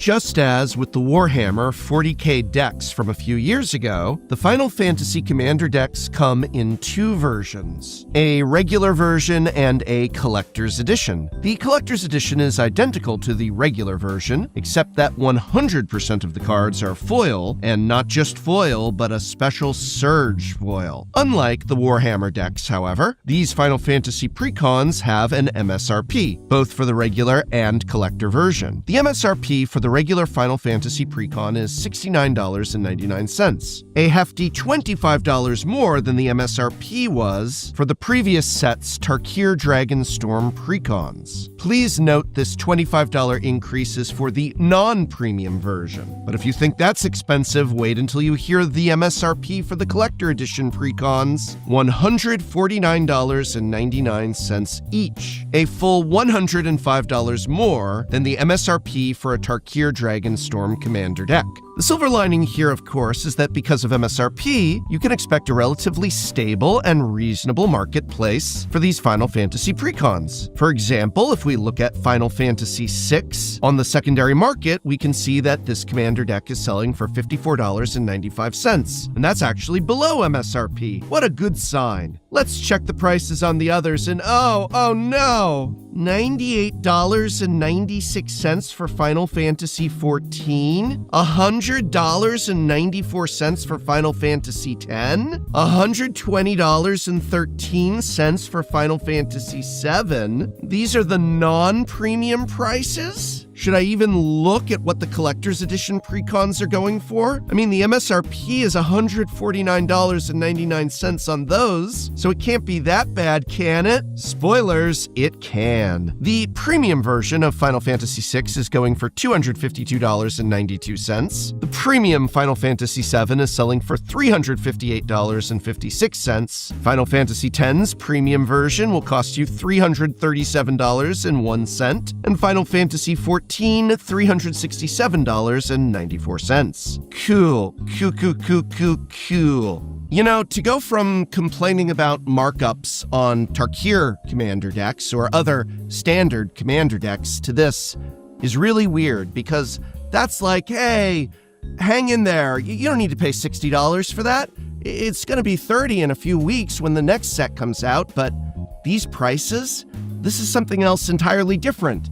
And yet it's the same, because these are standard Commander decks. It's not like the Modern Horizons Commander decks. This is standard. It's Final Fantasy, but it's standard. It's not premium anymore. I mean, there are the premium decks with their outrageous prices, but it feels like there isn't premium and non-premium here. There's premium, and then there's ultra premium. When you look at these prices, what other conclusion can I draw? And what else can I say except don't pay markups? It's not worth it. You can't reward price gouging on the secondary market, etc., etc., etc. And yet, I don't know, it may not even be possible to buy these precons without markups. Maybe you should go to your big box stores. I don't want to say that, but what are you supposed to do? I don't have an answer for you here. These products are really, really expensive. More expensive than they should be.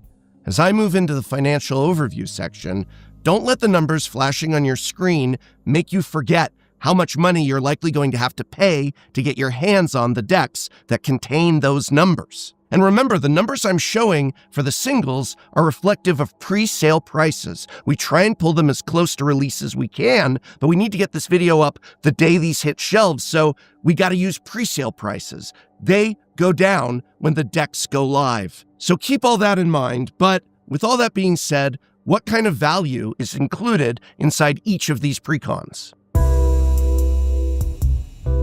As of the filming of this video, if you were to buy all the singles from each precon at their lowest price, for Revival Trance, you would have to spend $94.22. For Limit Break, $143.12. For Counter Blitz, $138.29.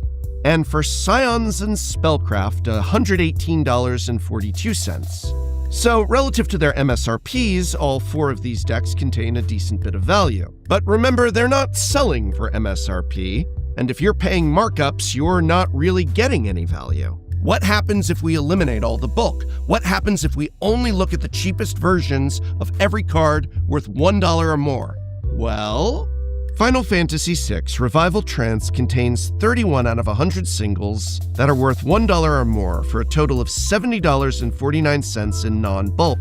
Only Celeste, Rune Knight, and an admittedly nice reprint of Reanimate are currently selling for more than $5 each. Do you really want to spend $100 for a commander deck whose highest card of value is a reprint of Reanimate, selling for $7 and change? I don't know, maybe you do.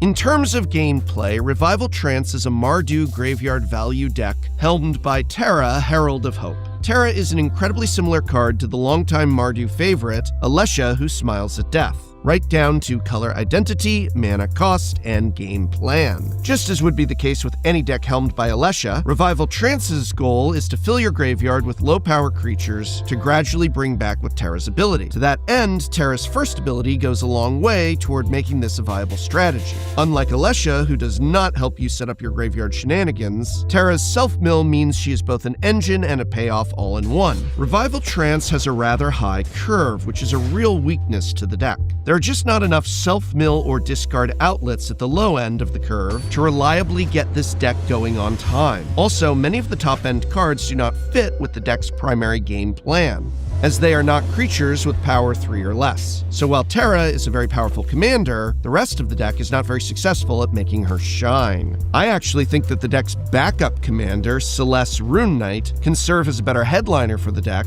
as it helps smooth out your clunkier draws and synergizes more directly with a lot of the higher mana value cards. But all in all, this is one of the weaker decks of the four from a gameplay perspective.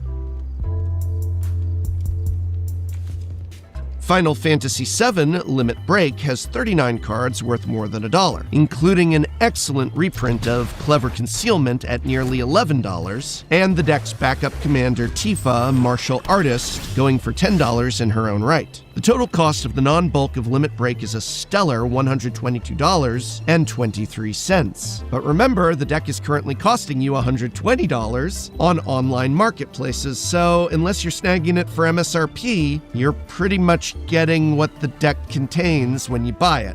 In terms of gameplay, Limit Break is a Naya equipment deck built around Cloud, ex-Soldier. Cloud is a 4/4 human soldier mercenary with haste for 2 generic and 1 of each Naya mana. When he enters, attach up to 1 target equipment you control to it. Whenever he attacks, draw a card for each equipped attacking creature you control. And then if Cloud has at least 7 power, make 2 treasures. With 16 equipment in the deck, you're very likely to have 1 in play the turn Cloud comes down to immediately equip to him.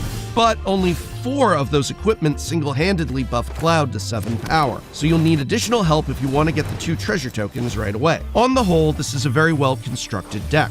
I love the inclusions of Dispatch, a removal spell that synergizes well with all your equipment, and Vandal Blast, a powerful card that doesn't get put in commander precons enough these days. The curve on the deck is also really balanced, with plenty of cheap cards to complement the 5 mana value commander. In fact, the only card with more than 6 mana value is Vanquish the Horde, which isn't actually an 8-drop due to its cost reduction. The deck's backup commander, Tifa Martial Artist, is also a fun commander in her own right, though in this deck she's better as a role player in the 99 than in the command zone, since she only synergizes with all the equipment indirectly. Overall, I think this deck has it all. A strong game plan with a powerful commander, excellent curve, good ramp spells, and some solid removal, including a few strong sweepers. Not to mention plenty of card advantage and a lot of sweet legends to attach your equipment to. Final Fantasy X Counter Blitz has 39 out of 100 cards that are worth $1 or more for a total non-bulk value of $119.99. The most expensive card in the deck is currently Sphere Grid, a new design that's selling for $15, though again, these are pre-sale prices. The precon also includes an excellent reprint of Walking Ballista, currently about an $8 card. Inclusions of cards like Farewell and 3 Visits are welcome reprints as well. In terms of gameplay, Counter Blitz is, as you might expect, a deck involving moving counters of various kinds around on your creatures. Titus, Yuna's Guardian, the deck's headlining commander, allows you to move counters around at the beginning of combat and also proliferates whenever a creature you control that has a counter on it deals combat damage to a player, though you can only do this once each turn. The deck is a pretty classic Bant counters deck in the spirit of Falco Spara, Peacekeeper. Notably, the lore counters on your Saga creatures also count towards a creature dealing combat damage to a player with Titus. Also, if you move a lore counter from a Saga creature onto a non-Saga creature, you get all the benefits of manipulating lore counters on your Saga creatures, such as getting an additional Saga ability trigger and keeping your Saga creature around longer, and all without any drawbacks since the lore counters don't do anything at all on a non-Saga creature. The deck's backup commander, Yuna, Grand Summoner, is an expensive mana dork that spreads around +1/+1 counters from creatures that die onto other bodies. Overall, this is a powerful commander deck that includes key reprints, as well as cards like Damning Verdict, which is an absurd sweeper in this deck, as it will often play out like a 5-mana Plague Wind rather than a Wrath of God. Path to Exile and An Offer You Can't Refuse are premium 1-mana interactive spells, and there is plenty of ramp and other useful low mana cost cards in this deck list. This is also a deck with a low curve and plenty of mana ramp to cast the more expensive cards that are included. I really like this deck a lot.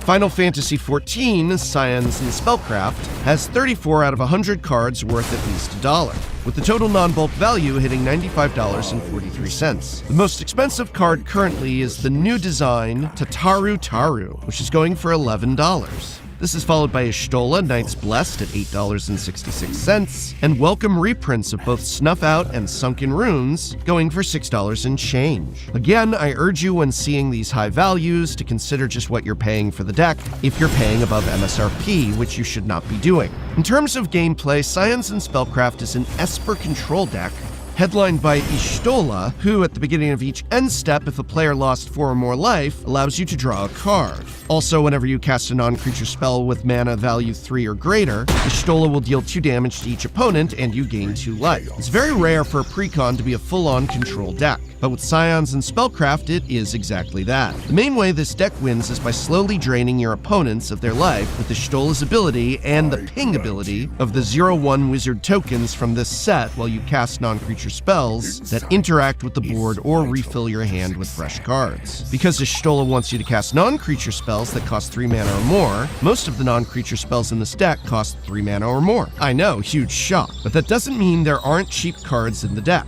as there are 7 2-mana creatures, 2 of which come strapped with the 3-mana adventure spell. Control decks have their issues in Commander, but this deck does a great job giving the control deck a more proactive game plan than you might typically see in 1v1 formats. You are interacting with the board, yes, but you're also putting tokens and other creatures into play and working to end the game via damage rather than attrition. The backup commander is Graha Tia Scion Reborn, a 3-mana lifelinking 2/3 that creates big hero tokens when you cast non-creature spells. Honestly, I tested several games with this as the main commander rather than Y'shtola, and it worked out as a solid choice. The main downside to this deck is that there aren't many counter spells, which is a key component to successfully controlling the game in Commander. There are a couple, yes, the adventure mode on Hypnotic Sprite and Sublime Epiphany, but it would have been nice to see 1 or 2 more, such as one of the cancels with upside like Refute or Disallow, or a more expensive one that can be cast for reduced cost like Ice Out. All in all, this is an average deck right out of the box, and I feel it is really asking for a lot of upgrades to make it something special.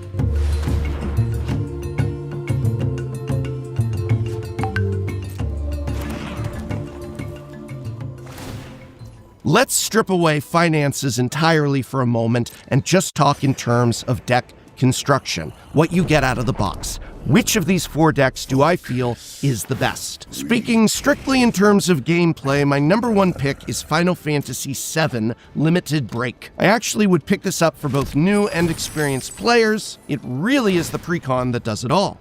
Fantastic design from top to bottom. Second pick is Final Fantasy X Counter Blitz. The deck makes for solid gameplay and can hold its own without any upgrades, but it also invites a powerful build for those looking to swap in some cards of their own. Final Fantasy XIV Scions and Spellcraft does need some upgrades out of the box, but once you've put in some better counter spells and such, this becomes a really awesome control precon. I don't want to diminish this deck too much by saying I'd start swapping in cards right away, because it's still a fantastic design, but yeah, it is so much less playable right out of the box than 7 and 10. My last pick, and contender for a different grade category, is Final Fantasy VI Revival Trace. There's just not enough self-mill or discard outlets, as we discussed earlier. The deck ends up being sluggish, it doesn't get going on time, and the high end of the curve is very questionable at best. While many precons have their strengths and weaknesses, I actually feel this one of the four could have used another pass in design. So how do you grade a product that fundamentally, simply, regardless of value, regardless of construction,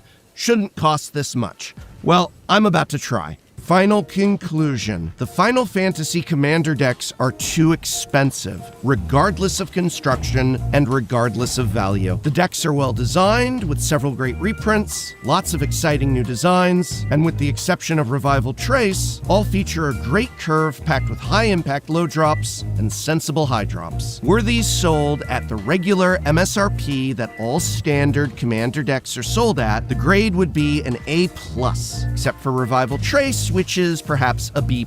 But at this new, ridiculous MSRP, that grade goes down a full level across the board. And if you were buying these at the marked up prices shown at the start of this video, or God forbid higher, well, that's a C+. And that does include Revival Trance, because it's the only one of the four that is marked down, which does not speak well to the quality of that deck. As for the premium versions of these Commander decks, I'm not even bothering to grade them, and honestly, I was not even able to procure them. Suffice it to say, I am not a fan. The current market price for the Final Fantasy decks is exorbitantly expensive. There is no reason any of these decks should be going for over $100 each for their regular, non-premium versions. Yes, these are good decks, but they're really not that much different, not that much better than any other standard Commander precon that you could buy for a lot less money. If you are looking to pick up a brand new Commander precon for a lot less money, there are many, many available at or below MSRP. Check your local game store for these deals. And if you're purchasing online, you can stop off at www.cardkingdom.com/TCC to see my own curated list of Commander precons, accessories, or even just browse the many singles Card Kingdom has for sale. Card Kingdom, by the way, is a union shop, and so know that when you shop at Card Kingdom, your money is going to support a union store. One that not only sells online, but also has several brick-and-mortar locations to hold events and serve the needs of the Magic the Gathering community.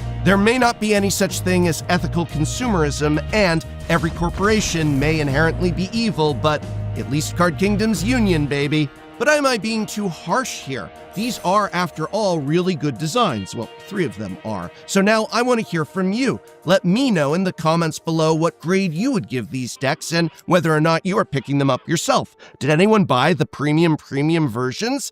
I want to know, so let me know. And remember, with boot.dev, you can learn to code the way you'd learn how to play a game like Magic the Gathering, because boot.dev makes learning like a game. Level up, unlock achievements, earn experience, and even compete in a global leaderboard, all while learning coding languages like Python and Go. Check out boot.dev now by following the link in this video's description and use my code Tolarian to get 25% off of your first month or your first year, depending on which subscription you choose. And hey, thanks once again to boot.dev for sponsoring this video.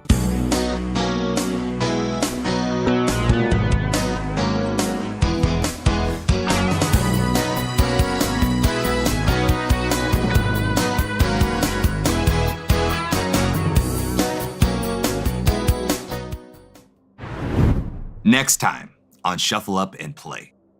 Today, we don't have a theme. No theme? There's the no theme theme. is friendship. Yay! The Gathering. We're here to play a brand new, never before seen format called Commander. I'm going to be spicing up your life by making you make decisions. Wait, you just put those down without looking. There's no master plan. You're absolutely right. Oh, God. If you're a sucker. Does anyone else think this looks like a little bit like saffron olive? Has anyone said that before? Thank you.